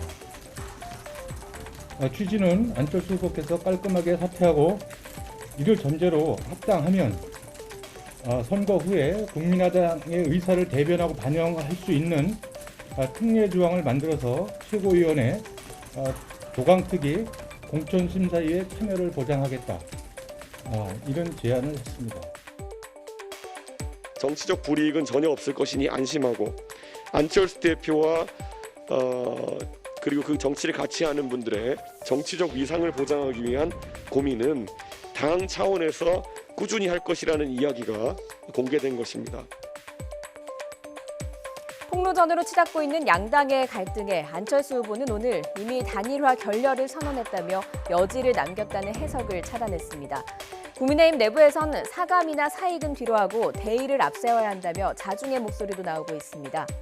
과연 이번 대선에서 단일화는 완전히 끝난 변수일까요? 아니면 정치는 생물이라는 말처럼 대선 막판에 살아있는 변수가 될까요? 양당의 단일화 제안과 결렬 그리고 후폭풍까지 얼마 남지 않은 대선 민심에 얼마나 큰 영향을 미칠지 관심이 쏠리고 있습니다. 네, 야권 단일화 과연 마지막까지 변수가 될지 우리 두 분께 좀 여쭤보고 싶습니다. 이재호 고문님은 단일화가 살아있는 카드라고 보십니까? 어차피 선거 전까지는 살아있는 카드인데 야권 단일화를 하지 않으면 정권 교체가 어렵습니다. 문제는 그거는 뭐 우리 정치인들만 생각하는 것이 아니고 네네. 대다수 국민들도 다 그렇게 생각을 합니다. 앞서 인터뷰 때 보니까요, 고문께서 이재명, 윤석열 후보 차가 5% 내외로 나오거나 안철수 후보 지지율이 5% 넘게 나오면 야당은 반드시 단일화를 해야 이길 수 있을 것, 이렇게 이야기했었죠. 예. 그 왜냐 그러면 이재명 후보, 안철수 후보가 5% 내외로 이렇게 이제 우에 이렇게 갈려지지 않고 지금 오차범위 내에 접전 5% 내외에서 서로 나오죠. 앞서거나 뒤서거나 엎치락 뒤치락 하는데 거기 안철수 후보가 5% 이상을 가져가 지금 5% 버리면 이상 나오고 있고요. 그 5%가 결국은 윤석열 후보인데 가야만이 이기는 거거든요. 국민의힘에서는 그 안철수 후보가 단일화해도 그 표가 다 오지 않는다, 뭐 이렇게 이야기하던데. 다 오지 않는다 하더라도 이재명 후보와 차이만큼은 결국은 안철수 후보가 갖고 가는 것을 가져올 수 있잖아요.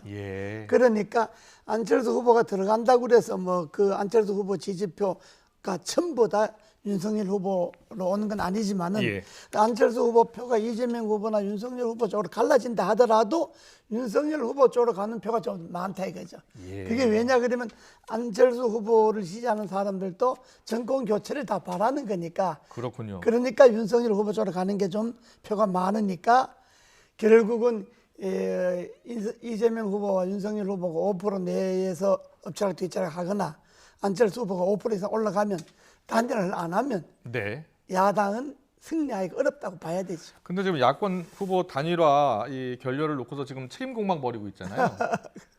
솔직하게 누가 더 책임 있다고 보세요? 그 뭐 책임이 뭐 어디 있다 하기보다가 뭐 똑같겠지만은 그러나 좀 약간 이제 정리범 이런 거잖아요. 안철수 후보가 여론조사로 하자고 제안한 거는 반드시 그걸로 하자는 것이 아니라 내가 제안을 했으니까 당신도 무슨 안을 갖고 협상을 해보자. 안철수 후보는 왜 아무런 답변을 하지 않느냐 계속 이야기했죠. 바로 근데 협상용으로 제안을 했는 건데 국민의힘에서는 가터부터 말이 없으니까 그러면 담판을 해서 만나갖고 후보끼리 만나갖고 뭐 여론조사는 안 하니까 다른 방법을 하든지 뭐 논의가 있어야 되잖아요. 그런데 일체 논의가 없고 말이 없으니까 안철수 후보는 자기를 무시한다고 생각하고 당에서 자꾸 모욕하고 뭐 고인에 대한 국민에 대한 죽은 고인에 대한 그런 아주 말 못할 입에 답지 못할 욕도 하고 그러니까 안철수 후보는 국민의힘이 단일화할 의지가 없다고 생각하고 결렬 선언을 해버린 거고. 그러니까 결국은 국민의힘에서 윤석열 후보가 단일화 문제는 내가 결정할 테니까 당에서 일체 언급하지 말라. 해고 당에서 왈가왈부하는 것을 차단해야죠. 그리고 내가 안철수 후보와 만나서 할 테니까 뭐 물밑 협상이고 뭐고 이런 거 자꾸 시끄럽게 하지 마라. 이렇게 당에 선언을 해놓고 본인이 안철수 후보와 만나갖고 당신이 이런 제안을 했는데 이런 제안은 내가 받아들이는데 이런 제안은 다시 검토해보자. 뭐 이렇게 합의하는 과정이 한두 번 있어야 되는데 그게 전혀 없고 그냥 계속 시간만 가버리니까 안철수 후보서는 이렇게 되면 자기는 고사작전이구나. 그냥 고사작전이니까 했다는 거죠? 내가 살려면 결례를 할 수밖에 없다 이런 거죠. 알겠습니다. 이상민 의원께서는 어떻게 보세요? 보니까 민주당 우상호 본부장은 이미 이제 단일화는 물 건너갔고 사자 구도로 치를 것이다. 해볼 만한 그 뭐 저희 희망 사항이고요. 어떻게 보세요? 다만 이제 지금 이제 선거가 며칠 10여일밖에 안 남았는데 13일 남았습니다. 지금 뭐 또 안 되는 걸 가지고 또 하자 말자 하는 거는 국민에 대한 진짜 정말 도리는 아니라고 생각됩니다. 그렇지만 뭐 정치적 이해관계가 있으니까 오히려 지금 그 이재명, 윤석열 두 후보가 초박빙 상태인 상황이 오히려 윤석열 후보로 하여금 그 안철수 후보와 단일화를 하게끔 하는 어떤 조건을 제공해주지 않을까 이런 생각이 듭니다. 앞으로 13일 동안 상황에 따라서는 전격적으로 할 수도 있고 그건 뭐 예측하기가 좀 어렵죠. 그렇게 보시는군요. 그렇습니다. 이게 이제 28일 날이 투표용지 인쇄니까 그렇습니다. 이제 26일, 27일 토일 아닙니까? 26일, 27일 요 양일간 사이에 윤석열 후보가 큰 결단을 해서 안 후보를 만나갖고 찾아가서 만나서 두 사람이 합의를 이끌어내지 않으면 28일 날 투표용지 인쇄해버리고 나면 그 다음에 이제 투표하기 3월 8일까지 이제 어느 네. 한 사람이 들어가야 되는데 네. 그거는 별 효과가 없습니다. 투표 일주일 놔두고 누가 들어간다 그래요. 예. 그 별로 투표에 효과가 없기 그 때문에 투표 용지에 이제 사퇴라고 찍히지도 않고요. 예, 뭐 그런다 하더라도 예. 그렇죠. 투표 용지에 사퇴라고 시키는 것도 이미 지나가 버리는 거죠. 그렇죠. 예, 그러니까 28일 이후에 설사 극적 합의를 한다 하더라도 네. 표에 큰 영향이 없기 때문에 네. 문제는 26일, 27일 이번 토일 사이에 뭔가 결단을 하는 게 좋고 예. 최악의 경우에 지금 이상민 의원께서 말씀하셨지만은 정치라는 게 뭐 각본 써놓고 하는 게 아니니까 생물이니까 예. 뭐 투표일 직전이라도 두 사람이 손들고 뭐 단일화서 날 수도 있는 건데 예. 뭐 그걸 여지는 남게 있지만은 예. 정상적인 사고로 생각하면 이번 토일 양일간에 뭔가 결판 나야죠. 근데 예, 말씀하세요. 예, 제 생각에는 네. 그 기대 효과가 네. 과연 어떻게 전개될지는 그것 또한 예측하기 어렵습니다. 네, 무슨 말이죠? 말하자면 예. 윤석열 안철수 후보가 단일화를 한다고 할지라도 네. 곧바로 그 산술적인 그 형식적 단순 합순이 되지가 않고 예. 오히려 저희 쪽 이재명 후보 쪽에 총 결집이 또 이루어질 수가 있고 예. 또 안철수 후보가 곧바로 윤석열 후보로 대부분이 또 이행될 것이냐라는 그런 점도 좀 의문입니다. 예. 오히려 단일화가 성사되면 민주당 지지층이 더 결집할 수도 있다. 네. 예. 그리고 또 국민들 입장에서 중도층, 특히 중도층 입장에서 생각할 때는 선거를 불과 며칠 앞두고 그 두 후보가 네. 정치적으로 야합을 해서 네. 단일화를 했다. 아. 그것이 결코 썩 상쾌하게 보이지는 않죠. 네. 예. 그런 것들이 바람직하게 보이지 않고 그거에 대한 반감이 작용할 수도 있겠다. 이런 생각입니다. 단일화가 그래서- 성사돼도 어려울 예, 수 있다. 예. 그래서 제가 말했듯이 투표 용지 인쇄하기 전에 네. 단일화를 하지 않으면 예. 표심에 크게 영향을 못 미친다 이런 이야기. 그렇군요. 예, 알겠습니다. 이 단일화와 과정에서 과거 단일화하고 비교하는 분들이 많아요. 이제 두 분 다 20년, 30년 넘게 정치를 하셨으니까 이제 DJP 단일화, 노무현, 정몽준 단일화, 예. 그리고 뭐 가깝게는 안철수, 문재인 후보 단일화가 있었잖아요. 예. 그 세 후보의 단일화 과정과 지금 단일화의 과정은 어떤 차이점이 있는 것 같습니까? DJP 단일화는 예. 우선 두 분이 정적이었긴 했지만은 네. 정치를 함께하는 오랫동안 신뢰가 있었잖아요. 오랫동안 신뢰가 있었다. 예, 신뢰가 있었고 그렇게 있었는데도 각서까지 썼는데도 결국은 내각제를 하기로 했는데 결국 안 하고 JP가 나오지 않습니까? 단일화가. 네. 그런데 이번에는 두 분 다 한 번도 국회의원을 해서 정치적 경험을 쌓지 않은 분들이잖아요. 예. 그리고 두 분 다 뭐 오랜 인연을 갖고 서로가 뭐 참 친하게 지냈거나 네, 뭐 네. 이런 것도 아니잖아요. 예. 그렇기 그러니까요. 때문에 제가 볼 때는 그때하고는 결정적으로 좀 다르죠. 예, 제가 볼 때는 그러네요. 결정적으로 정치력 부재입니다. 예, 정치력이 정치력이 없고 없다. 예. 예. 아. 양 후보가 좀 그런 거를 축적할 수 있는 네. 것이 부족하고 예. 뭐 하여튼 그러다 보니까 지지부진한 거죠. 네. 이제 노무현, 정몽준 단일화 두 분 다 정치를 한 분들이잖아요. 그렇죠. 예. 그러니까 서로 주고받고 하는 것이 없어도 현재의 판세로 봐서 또 정치적 앞으로 봐서 내가 들어갈 수 있다. 네. 이런 생각을 두 사람이 다 갖고 있는 그 거니까. 당시에 여론조사 할 때 노무현 후보가 원래는 조금 불리하게 나오는 그런 여론조사 문구에 합의를 하느냐 마느냐를 놓고서 전격적으로 합의를 하고 수용을 하면서 여론조사가 있었고 그때 노무현 후보가 승리한 거 아닙니까? 그래서 근데 예. 그걸 합의하는 거는요. 네. 내가 질 수도 있다는 생각을 하고 합의해야 됩니다. 예. 내가 반드시 이긴다 그러면 그게 합의가 되겠습니까? 그렇군요. 예. 그리고 국민들이 심판자이시거든요. 네. 바라보시는 국민들께서 볼 때 누가 더 아주 흔쾌하게 수용하느냐? 예. 아. 아주 좀 그야말로 아주 산뜻하게 하느냐에 그 점에 오히려 매력 포인트를 느낄 수가 있죠. 그렇다면 이번에도 야권 후보 단일화 과정에서 윤석열 후보가 전격적으로 수용할 가능성이 있다고 보세요? 뭐 안 하면 안 되게 생겼으니까 지금 봐야죠. 그럼 안 하면 뭐 정권 교체는 물 건너간다고 단판을 봐야죠. 그러면 여론조사하고 단판 만약에 한다면 야권 후보 단일화한다면 여론조사하고 단판 어떻게 이루어질 것 같습니까? 지금 시간이 얼마 남지 않았어요. 지금 뭐 여론조사 단판이겠죠. 시간이 예. 시간이 예. 상대가 원하는 건 가장 지금 전시한 후보가 누구겠습니까? 예. 그 후보가 상대 쪽에 줄 수 있는 건 다 제공해야 되겠죠. 네. 지금 이재명 후보가 통합정부나 네. 또 선거구제 개편을 통해서 다당제를 하겠다. 이런 거는 사실 우리 더불어민주당으로서는 제1당이고 예. 180석 가까운 당을 갖고 있는 당으로서는 기득권을 완전히 놓는 거거든요. 예, 지금 그 얘기 하려고 했었는데요. 오늘 송영길 대표가 대통령 4년 중임제하겠다, 결선 투표제 도입하겠다, 위성정당 방지하겠다, 연동형 비례대표제 도입하겠다.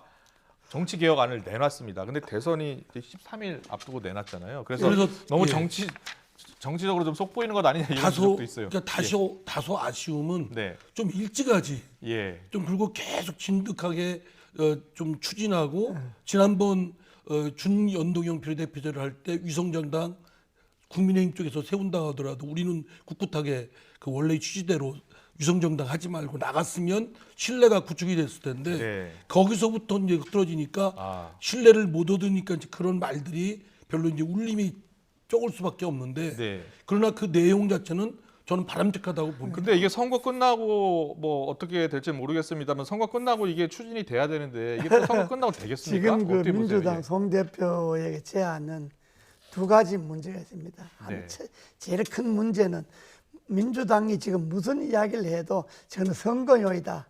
진정서를 의심받고 있고 예. 신뢰를 못 갖는 데 있고 두 번째는 시간이 지금 한 11일밖에 안 남았는데 언제 그 정치개혁안을 성안을 하고 합의를 보고 어떻게 합니까? 그래서 저거는 난 정치 선거용으로 봐야지 네. 뭐 진정성 있는 제안으로 볼 수도 없는 거죠. 근데 이제 한편 그건 인정을 하고요. 네. 선거용이기도 하고 예. 지금 뒤늦게 이걸 한 거에 대해서 진짜 실행할 의지가 있느냐라는 믿음을 주는 데는 약하지만 예. 그래도 이거를 동력으로 삼아놔서 다당제라든가 또 선거구제 개편이라든가 또 책임 총리제 또는 그 총리의 국회에서의 추천이라든가 네. 만약에 대통령제를 할 경우에는 결선 투표제를 해야 된다는 이 점은 사실 내일 이제 그 정치 분야 토론이 있지 않습니까? 그렇습니다. 예. 여기서 각 후보들이 네. 좀 이거에 대한 좀 공감대를 구축을 했으면 좋겠습니다. 공약으로 아니, 하면 되겠네요. 네. 예. 그 내용은요. 예. 지금 말씀하셨지만 그건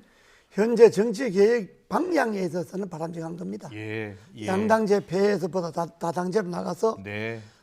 다당제로서 소수의 의견도 국제에 반영하게 하자든지 네. 책임 총리제로 해갖고 총리가 국정을 책임지게 한다든지 선거구제를 개편해서 뭐 소선거구를 중대선거구를 바꾼다든지 이런 거는 정치 계획에서 바람직한 방향이긴 해요. 네. 한데 지금 선거 앞두고 느닷없이 그 이야기 하니까 아무도 신뢰를 안 하죠. 예. 네. 근데 본인도 방향은 송영길 맞았다. 대표 본인도 저 좀 이렇게 뒤늦게 한 것이 네. 좀 뭐 송구스럽긴 하지만 그럼에도 불구하고 이거라도 해야 되겠다. 네. 이거 해야 되겠다 이렇게 얘기를 했습니다. 알겠습니다. 앞으로 선거의 그 승패와 상관없이 어떻게 추진하는지 보겠습니다. 예, 그럼 되겠죠? 알겠습니다. 그리고 이제 네거티브전에 대해서 좀 여쭤보려고 하는데요. 대장동 의혹을 놓고 지금 수사가 진행 중이고 무엇이 진실인지 정확한 지식이 나온 것도 아닙니다. 재판도 지금 진행 중이고요. 그런데 이제 윤석열 후보, 이재명 후보가 서로 몸통이라고 하고 있잖아요. 서로 몸통이다. 이재명 게이트다, 윤석열 게이트다 하고 있잖아요. 그 몸통이 두 사람이 되었거든요. 네. 그런데 이게 지금 13일 남았는데 계속해서 네거티브전을 이렇게 펴면 이게 표심에 실제로 영향을 미칠 것으로 보세요? 지금 국민들이요. 네. 다수의 국민들이 시중 여론을 보면 네. 여든 야든 이 네거티브에 대해서 아주 질리는 거예요. 아, 예. 뭐 이재명이나 윤석열 똑같다 막 이렇게 돼버린 거예요. 네, 네. 또 뭐 누구 말이 맞고 예. 누구 말이 틀리게 이게 아니고 예. 아이고 이제 좀 제발 네거티브 그만하고 정권 잡으면 나라 어떻게 하겠다는 좀 좋은 이야기는 해봐라. 이것이 국민들의 마음이지. 예. 지금 네거티브 서로 주고받고 저렇게 막 맨날 싸워봤자 그건 표에 별로 도움이 안 됩니다. 아, 그렇군요. 예. 이상민 의원님. 예. 그러니까 아주 염증을 느끼죠. 그리고 정치 혐오 불신을 양 후보가 지금 오히려 부추기고 있기 때문에 예. 사실은 아무리 정치 개혁을 양 후보가 하고 네. 바람직하게 어떻게 하겠다고 해도 예. 다 허언이라고 국민들은 받아들이는 겁니다. 예. 왜냐하면 지금 선거 환경을 너무 혼탁하게 만드는데 네. 두 사람이 다 주도적으로 하고 있지 않습니까? 예. 그래서 저는 지금 당장이부터라도 네거티브에 대한 것은 남아있는 10여일 동안만이라도 네거티브는 안 한다라고 선언하고 네거티브를 절대 하지 말고 아무리 유혹해도 좋네요. 비전과 공약에 대해서만 좀 토론했으면 좋겠습니다. 그렇게 하는 후보가 이길 겁니다. 그렇게 하는 후보가. 지금 한 열흘 남았는데 꼭 참고 상대방이 막 해도 난 안 하겠다. 나는 나라를 어떻게 이끌 것인가 비전에 대해서 말하겠다. 막 이렇게 나가면 국민들이 그 사람을 좋게 보죠. 그렇군요. 박빙 상황인데. 알겠습니다. 좀 약간 좀 무거운 주제가 계속 나와서 가벼운 주제를 하나 여쭤볼게요. 최근에 이재명 후보, 윤석열 후보, 이재명 후보가 유세 도중에 여러 액션을 하잖아요. 엇버거 액션, 발차기 액션 뭐 이런 거 하는데 이렇게 액션을 크게 했던 대선 후보들이 없었던 것 같거든요. 그 모습을 보고 어떻게 보셨어요? 뭐 만화죠, 만화 코미디지. 코미디요? 2030 젊은 층에는 인기라고 하던데요, 그런 것들이. 욕하는 것보다는 욕하는 것보다는 그거 그냥 쓴 웃음이라도 그게 그냥 코미디인데. 그러나 뭐 보고 웃고는 하지만은 그 표심에는 진짜 영향을 안 끼칠 거예요. 알겠습니다. 누가 뭐 이제 발치기 하고 뭐 손치기 한다고 그거 보고 뭐 펴줄 사람이 어디 있나요? 아무리 젊은 사람들이라도. 알겠습니다. 이제 2주간 좀 남았는데 앞서 이제 두 분께서는 네거티브전 안 하겠다고 먼저 이야기하는 사람이 더 유리할 것이다라고 얘기해 주셨는데 앞으로 그래도 2주 동안 조심해야 할 게 있을 것 같습니다. 지금 출마한 후보들 무엇을 가장 조심해야 됩니까? 대선 난 거짓말 안 하는 게 제일 거짓말 안 하는 거. 거짓말 하는 거 지금 며칠 안 남았는데 요즘은 거짓말 하는 게 금방금방 드러나잖아요. 더구나 또 표심도 박빙인데 국민들에게 정직하게 대하고 진정성 있게 국민을 대해야지 우선 뭐 좀 표 얻으려고 얄팍하게 거짓말하면 그건 아주 금물입니다. 알겠습니다. 이상민 의원님. 네거티브 절대 하지 말고 자기가 임기 중에 할 수 있는 것 꼭 5가지만 골라서 국민들께 잘 소상히 설명을 드리는 거 그게 필요하다고 봅니다. 네, 알겠습니다. 오늘 아주 두 분께 남은 대선 어떻게 봐야 되는지 아주 자세히 재미있게 들었습니다. 오늘 말씀 너무 잘 들었습니다. 고맙습니다. 감사합니다. 감사합니다.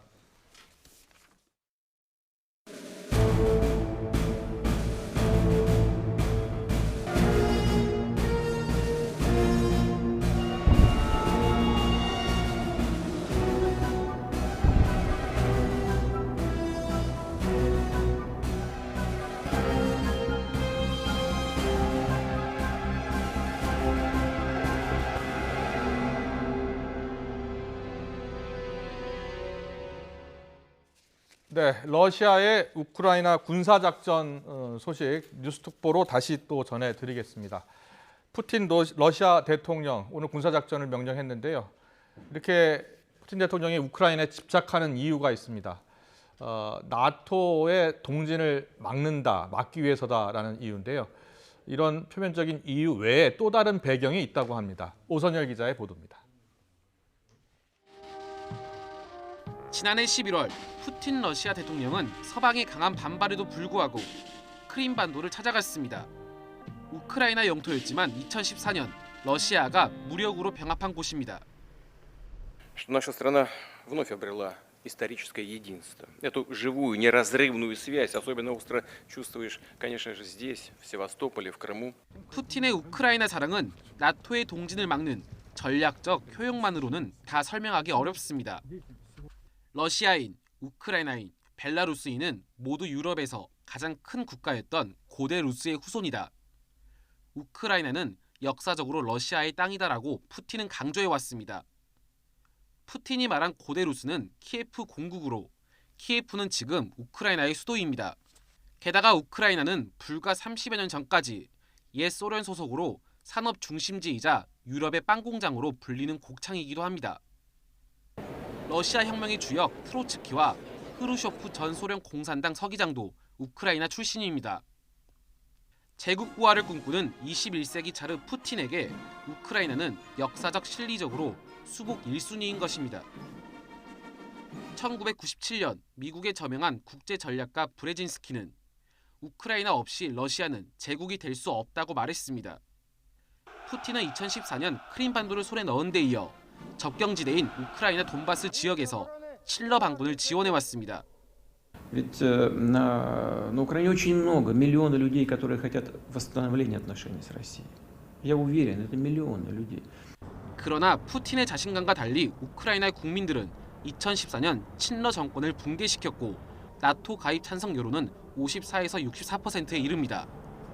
YTN 오순열입니다. 네, 계속해서 뉴스 톡보로 전해드리고 있습니다. 푸틴 러시아 대통령 우크라이나 군사작전을 명령했고 지금 외신에 따르면 미사일을 지금 발사했고 피해를 입은 지역이 있다라는 외신도 전해지고 있습니다. 좀 더 자세한 소식을 국제부 호준석 기자와 함께 자세히 이야기 나눠보겠습니다. 호 기자 어서 오십시오. 어서 오세요. 안녕하십니까. 지금 뉴스 속보로 계속 지금 전해지고 있는데요. 전면 침공이라고 볼 수 있습니까? 어떻게 보세요? 계속 긴박하게 새로운 소식들이 전해지고 있는데요. 네.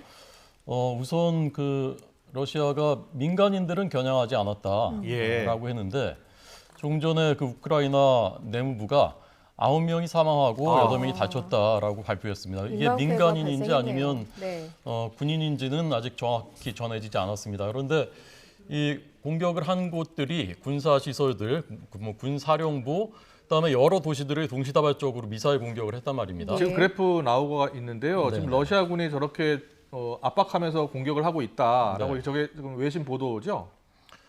그렇습니다. 이게 지금 원래 이제 러시아 병력들이 배치가 돼 있었던 세 방향인데 지금 아마도 이 세 방향에서 다 공격이 이루어지고 있는 것으로 보입니다. 처음에는 미사일 공격만 있었는 줄 알았는데 조금 전 우크라이나 국경 수비대에서 지상군들이 진입하고 있다. 지금 저 지도에서 위쪽이 이제 벨라루스지 않습니까? 저쪽에서도 지상군들이 진입하고 있다.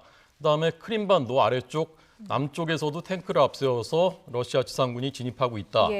이 크림반도는 러시아가 원래 이제 강제 합병을 해서 러시아가 지금 시료 지배하고 있었던 곳이기 때문에 저기서 바로 들어올 수 있는 거죠.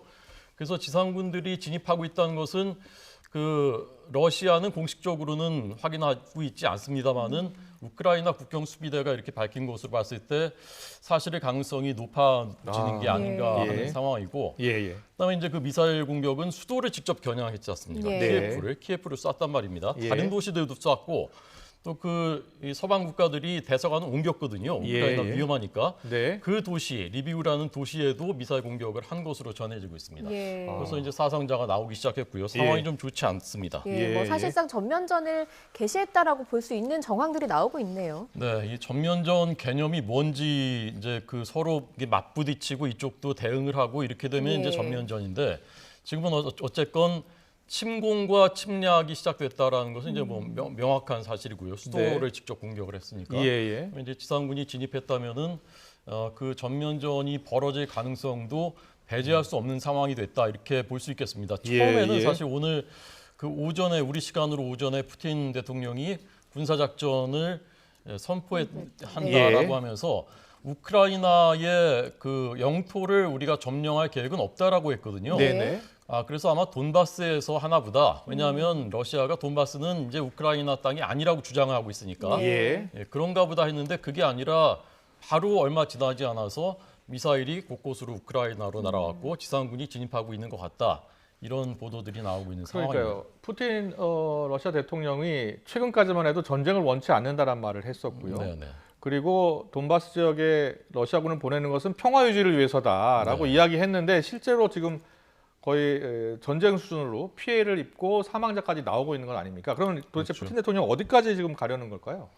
푸틴 대통령의 말이 사실 이제 계속 바뀌고 있습니다. 말이 바뀌고 있군요. 며칠 전에는 또 러시아가 이제 철군한다고 해서 크림반도에서도 탱크가 돌아가는 거 이제 사진도 영상도 공개하고 그랬었거든요. 그런데 이제 오늘 실제로 침공이 있었단 말입니다. 그러니까 정말 어디까지 갈지 정확하게 예측하기는 어렵습니다만은 몇 가지 시나리오가 이제 대두가 되고 있습니다. 그래서 지도를 보면서 대두되는 시나리오들 우리가 이제 생각해 볼 수 있는 것들을 좀 말씀드리도록 하겠습니다. 이렇게 보셨네요. 시나리오. 여기가 이제 첫 번째 가능성인데 돈바스 지역만 장악하는 거죠. 이것은 사실 이미 돈바스를 러시아가 장악할 것이라는 것은 굉장히 가능성이 높아진 것이죠. 미국과 서방도 사실 2014년 크림반도 병합할 때도 똑같은 상황이었거든요. 예. 그러니까 어쩔 수 없으니까 그냥 발을 뺐습니다. 그때도. 예. 그래서 러시아가 사실 이제 시료 지배를 해왔고 여기도 이미 이렇게 됐으니까 뭐 전쟁을 해서 다시 빼앗지 않는 한은 그냥 돈바스는 러시아가 사실상 시료 지배하는 물론 그렇죠. 거기 이제 우크라이나에서 러시아로 넘어간 거죠. 네, 이제. 자치공화국들이 2개가 있다고 하지만 예. 사실상 이제 위성 국가들이고 그렇게 될 가능성이 많은 상황이라고 볼 수가 있겠습니다. 네. 자, 그다음에 이제 그거보다 좀 한 발짝 더 나아가는 시나리오가 두 번째 시나리오인데요. 예. 한번 보시죠. 남부 해안까지 장악한다라고. 네, 여기가 이제 그 보셨네요. 돈바스 지역하고 크림반도를 잇는 남부 해안 지역이 있는데 예. 여기까지는 이번에 푸틴이 손에 넣으려고 할 것이다라는 그 추측들이 나오고 있는 것입니다. 왜 그러냐면 크림반도 밑에가 흑해지 않습니까? 예. 흑해가 러시아의 그 주력 함대인 해군의 주력 함대인 흑해 함대가 있는 곳입니다. 저희 예. 부동항이거든요. 러시아가 옛날부터 아주 탐을 내던 곳입니다. 네. 굉장히 중요한 데입니다. 얼지 않은 항구 갖고 싶었겠죠. 그렇습니다. 그런데 이제 문제는 뭐냐면 크림반도가 지금 그 우크라이나에 막혀 있기 때문에 네. 영토에 막혀 있기 때문에 물 공급이라든가 물류 공급 같은 것을 끊을 수 있다라는 우려가 있습니다. 그랬군요. 러시아가. 예. 그래서 돈바스를 이미 장악했고 크림반도는 장악해놨고 하기 때문에 그 가운데까지 이번에 장악해 놓으면은 저 지역에서의 지배권이 아주 확고하게 강화될 수 있는 것이죠. 그래서 그렇겠네요. 거기까지 할 수 예. 있지 않겠느냐라는 예. 것이고요.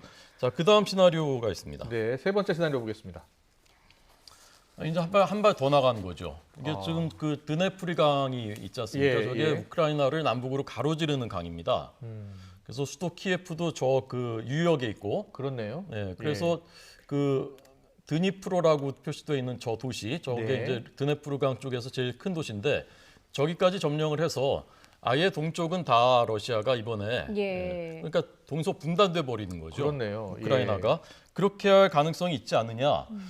실제로 이제 조금 전에 그 돈바스 지역 바로 아래가 그 마리우폴이라는 곳이 있거든요. 예. 거기에도 러시아군이 진입했다는 외신 보도가 있었기 때문에 그렇습니까? 이럴 가능성을 배제할 수 없다. 예. 이렇게 되면 사실 이제 러시아 입장에서도 우크라이나 나토 가입 못하게 하고 우크라이나 정권이 사실상 무력화되고 이런 효과도 충분히 달성되는 그런 가능성이다라고 볼 수 있겠습니다. 예, 뭐 그래서 이야기가 나왔던 것 중에 좀 네. 그런 가능성을 점쳐볼 수 있는 내용이 우크라이나를 점령했을 때 러시아가 제거할 인사들의 명단을 다 가지고 있다 이런 이야기가 나오고 있다고 들었거든요. 네. 그게 사실 이제 제일 우려하는 이제 최악의 시나리오인데 그게 이제 전면적으로 다 침공을 해서 전역을 다 우크라이나 전역을 예. 장악하는 겁니까, 그게? 네, 점령할 수 장악할 수 있지 않겠느냐라는 시나리오인데요. 네. 이거죠. 이제 전체 이제 지도 색깔이 바뀌어 버리는 거죠. 예. 이제 그 푸틴 대통령이 사흘 전에 이른바 60분 연설을 예. 통해서 네. 우크라이나는 러시아와 뿌리가 같다 역사적으로. 예. 그리고 사실 우크라이나는 독립 국가였던 적도 없다. 라고 얘기를 했습니다. 그러니까 네. 속내를 좀 드러낸 거죠. 그다음에 또 그렇군요. 그런 생각은 아니라고 예. 부인하긴 했지만 예. 그다음에 최근에 또 주목되는 요인은 푸틴을 직접 만난 사람이 최근에 이제 영국 보리스 존스 총리, 그다음에 예. 프랑스 네. 마크롱 대통령, 예. 독일 쇼츠 총리 다 만났는데 월스트리트 저널이 이런 보도를 했습니다. 이 세 정상들이 만나고 와서 전과도 좀 다르더라. 푸틴이 굉장히 완고하고 그다음에 이념지향적으로 하고 장황하게 역사 연설을 일방적으로 하더라. 그렇습니까? 그래서 좀 예. 그 느낌이 좋지 않았다. 이제 이런 걸 월스트리트 저널이 보도했는데 예. 그래서 푸틴이 사실 가능성이 낮습니다만은 여기까지도 갈 생각도 혹시 있는 게 아니냐. 이런 그 최악의 시나리오도 상정되는 상황인 거죠. 네, 네. 알겠습니다. 지금 푸틴 러시아 대통령 같은 경우에는 이제 헌법까지 다 바꿔가지고 지금 이제 2024년에 투표를 해서 당선이 되면 2036년까지 또 계속 정권을 잡을 수 있다고 하더라고요. 예, 사실상 이제 예. 그러니까 황제다. 그러니까요. 나오는 거죠. 근데 이거를 좀 미국과 나토는 이 러시아의 확장 정책을 막아보려고 지금 애쓰고 있는데 실제로 미국과 나토가 어디까지 개입할 수 있느냐가 의문인 것 같아요. 그렇습니다. 직접 개입을 못 하고 있는 것 같아요. 그러니까 지금 오늘 당장 무력 침공이 있었는데 나온 얘기가 최대한의 대응을 한다는 게 결국 제재거든요. 예. 제재라는 경제 제재거든요. 경제 제재. 그러니까 네. 군사 옵션은 오늘 이제 꺼내지도 못했다는 네. 말입니다. 예. 그래서 나토가 우스갯소리로 옛날부터 네. 노 액션 토크 온리. 네. 준말이다. 노 액션 토크 온리. 말만 한다. 예. 2014년에 똑같이 그랬습니다. 크림반도 침공했을 때 예. 말만 하고 아무 행동을 하지 못했죠. 그랬군요. 예. 그래서 이번에도 바이든 대통령이 네. 얼마 전 MBC 방송하고 이렇게 인터뷰를 하면서 네. 미국과 러시아가 이번에 이제 군사적으로 충돌할 가능성도 있느냐라는 물음에 미국과 러시아가 서로 총을 쏘면 그건 세계 대전이다라고 하면서 그럴 가능성이 없다는 언급을 했습니다. 그랬군요. 예. 그래서 이제 군사 옵션을 테이블에서 빼버리니까 네. 결국 러시아가 이렇게 나온 것이 아니냐라는 비판 여론도 미국 내에서 일고 있고요. 예. 그래서 미국과 나토 입장에서는 이번에도 2014년에 그 아픈 기억이 있지만 네. 또 어떻게 뾰족하게 할 방법이 과연 있느냐, 정말 군사력을 여기서 사용을 할 수가 있느냐. 또 한 가지 딜레마는 바이든 대통령이 미국 내 여론이 좋지 네. 않다는 겁니다. 이게 그 AP통신 여론조사 결과 오늘 나왔는데요. 네. 미국인들 중에 예. 대다수가 네. 수치로 보면은 28%가 예. 중요한 역할을 해야 한다. 28%만 이렇게 대답을 해요. 네. 중요하지 않은 역할을 해야 된다. 52%. 아무 역할도 그렇군요. 하지 않아야 된다가 20%. 그러니까 70% 이상이 적극적으로 개입하지 말라는 거죠. 미국인들이. 예. 거기까지 하고 싶지 않다는 겁니다. 11월에 중간 선거도 있고 하니까 바이든은 또 민심을 안 볼 수가 없잖아요. 그러니까 바이든이 사실 2014년에 부통령이었습니다. 네. 그때 오바마 대통령이었을 텐데 그때 상황이 지금하고 마치 데자부처럼 똑같습니다. 오바마 대통령이 푸틴 대통령하고 90분간 전화 통화를 합니다. 청바지 입고 그 사진이 공개됐어요. 네. 그랬군요. 예. 그리고 이제 잘 안 되니까 제재하겠다라고 경고합니다. 근데 뭐 결국 소용이 없었죠. 제재했지만 러시아가 결정적인 타격을 보지 않았습니다. 그렇죠. 바이든이 예. 그 과정을 다 봤기 때문에 그때 그래서 이제 오바마 지지율이 40%까지 떨어졌거든요. 네. 미국 안에서. 예. 바이든이 그 전철을 밟고 싶어하지 않겠지만 또 한편에서는 미국인들이 적극적으로 개입하지 말라는 게 또 여론이란 예. 말입니다. 그래서 과연 바이든이 어떤 선택을 할 것인가 하는 네. 것도 주목해야 될 대목인 것 같습니다. 알겠습니다. 러시아가 전격적으로 우크라이나를 지금 침공한 상황입니다. 뉴스특보로 계속 전해드리고 있습니다. 좀 전까지 국제부 호준석 기자와 함께했고요. 이어지는 뉴스 시간에 좀 더 자세히 전해드리겠습니다. 잘 들었습니다. 고맙습니다.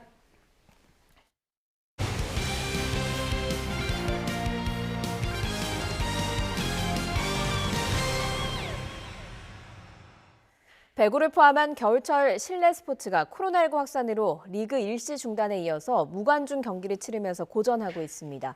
국내에서 동계 훈련 중인 프로야구도 신규 확진자가 꾸준히 발생하면서 바짝 긴장하는 모습입니다. KBO는 지난해와 또 달라진 코로나 환경에 필요한 대응 매뉴얼을 만들고 있습니다. 김상희 기자입니다. NC는 23일 선수 한 명이 코로나19 추가 확진 판정을 받았다고 밝혔습니다. 최근 닷새 동안 NC 구단에서 나온 10번째 확진자입니다.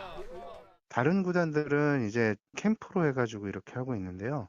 저희는 이제 출퇴근으로 이렇게 하고 있습니다. 그러다 보니까 뭐 주변의 가족들이라든지 뭐 이렇게 좀 뭐 접촉이 뭐 어느 정도 있는 거는 뭐 불가피한 것 같고요. 동계 훈련 중인 10개 구단에 확인했더니 24일 오전 현재 확진 뒤 격리자는 31명, 확진 뒤 격리 해제된 인원은 총 53명이었습니다. KBO는 확진 상황이 심각해지자 구단에 요구했던 스프링 캠프 코로나19 방역 지침을 강화해서 재통보했습니다. 마스크 착용과 외부인 만남 자제, 백신 추가 접종 독려 등이 주요 내용입니다.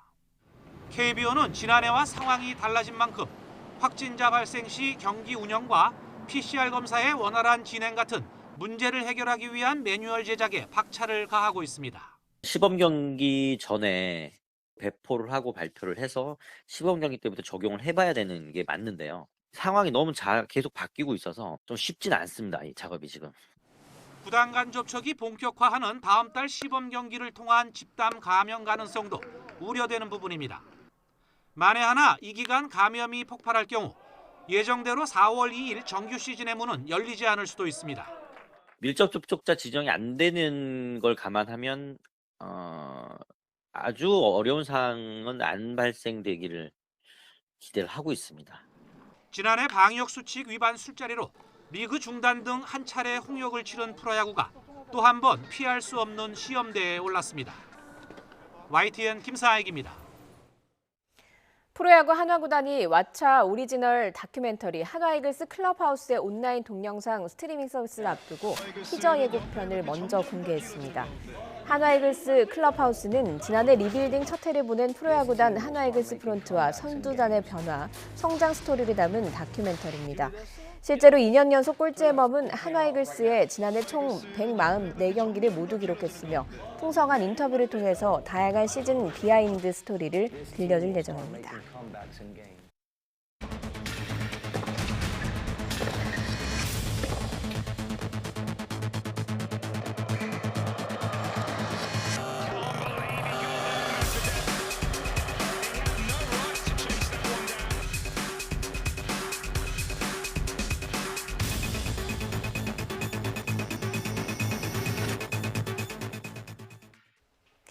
이번 겨울 마지막 추위가 누그러지고 공기가 한결 부드러워졌습니다. 내일은 오늘보다 기온이 더 올라서 초봄처럼 포근하겠는데요. 내일 서울의 아침 기온은 영하 2도로 오늘보다 7도가량 높겠고 낮 기온은 10도까지 올라서 오늘보다 6도나 높겠습니다. 다만 오늘 밤부터 중국발 스모그가 유입되면서 수도권과 충청 지역의 공기가 탁해지겠고요. 내일도 중서부 지방은 먼지 농도 나쁨 수준이 예상됩니다. 내일 전국 하늘에는 구름만 다소 지나는 가운데 경기 남부와 강원, 충청 내륙에는 낮 한때 빗방울이 떨어지는 곳이 있겠습니다. 비의 양이 적어서 건조함은 계속되겠는데요. 특히 건조 경보가 내려진 동해안 지역은 바람까지 강하게 불고 있습니다. 크고 작은 화재가 많이 발생하고 있는 만큼 불씨 관리 잘 해주시기 바랍니다. 내일 아침 기온은 오늘보다 2에서 7도 높겠습니다. 서울과 광주 영하 2도, 부산은 0도로 출발하겠습니다. 낮 기온도 오늘보다 3에서 6도가량 높아서 서울과 대전 10도, 대구는 13도까지 오르겠습니다. 주말에는 전국에 건조함을 해소해줄 비나 눈이 내릴 전망입니다. 날씨였습니다. 네, 이어서 저녁 종합 뉴스 이브닝 뉴스가 방송됩니다. 시청해주신 여러분 고맙습니다.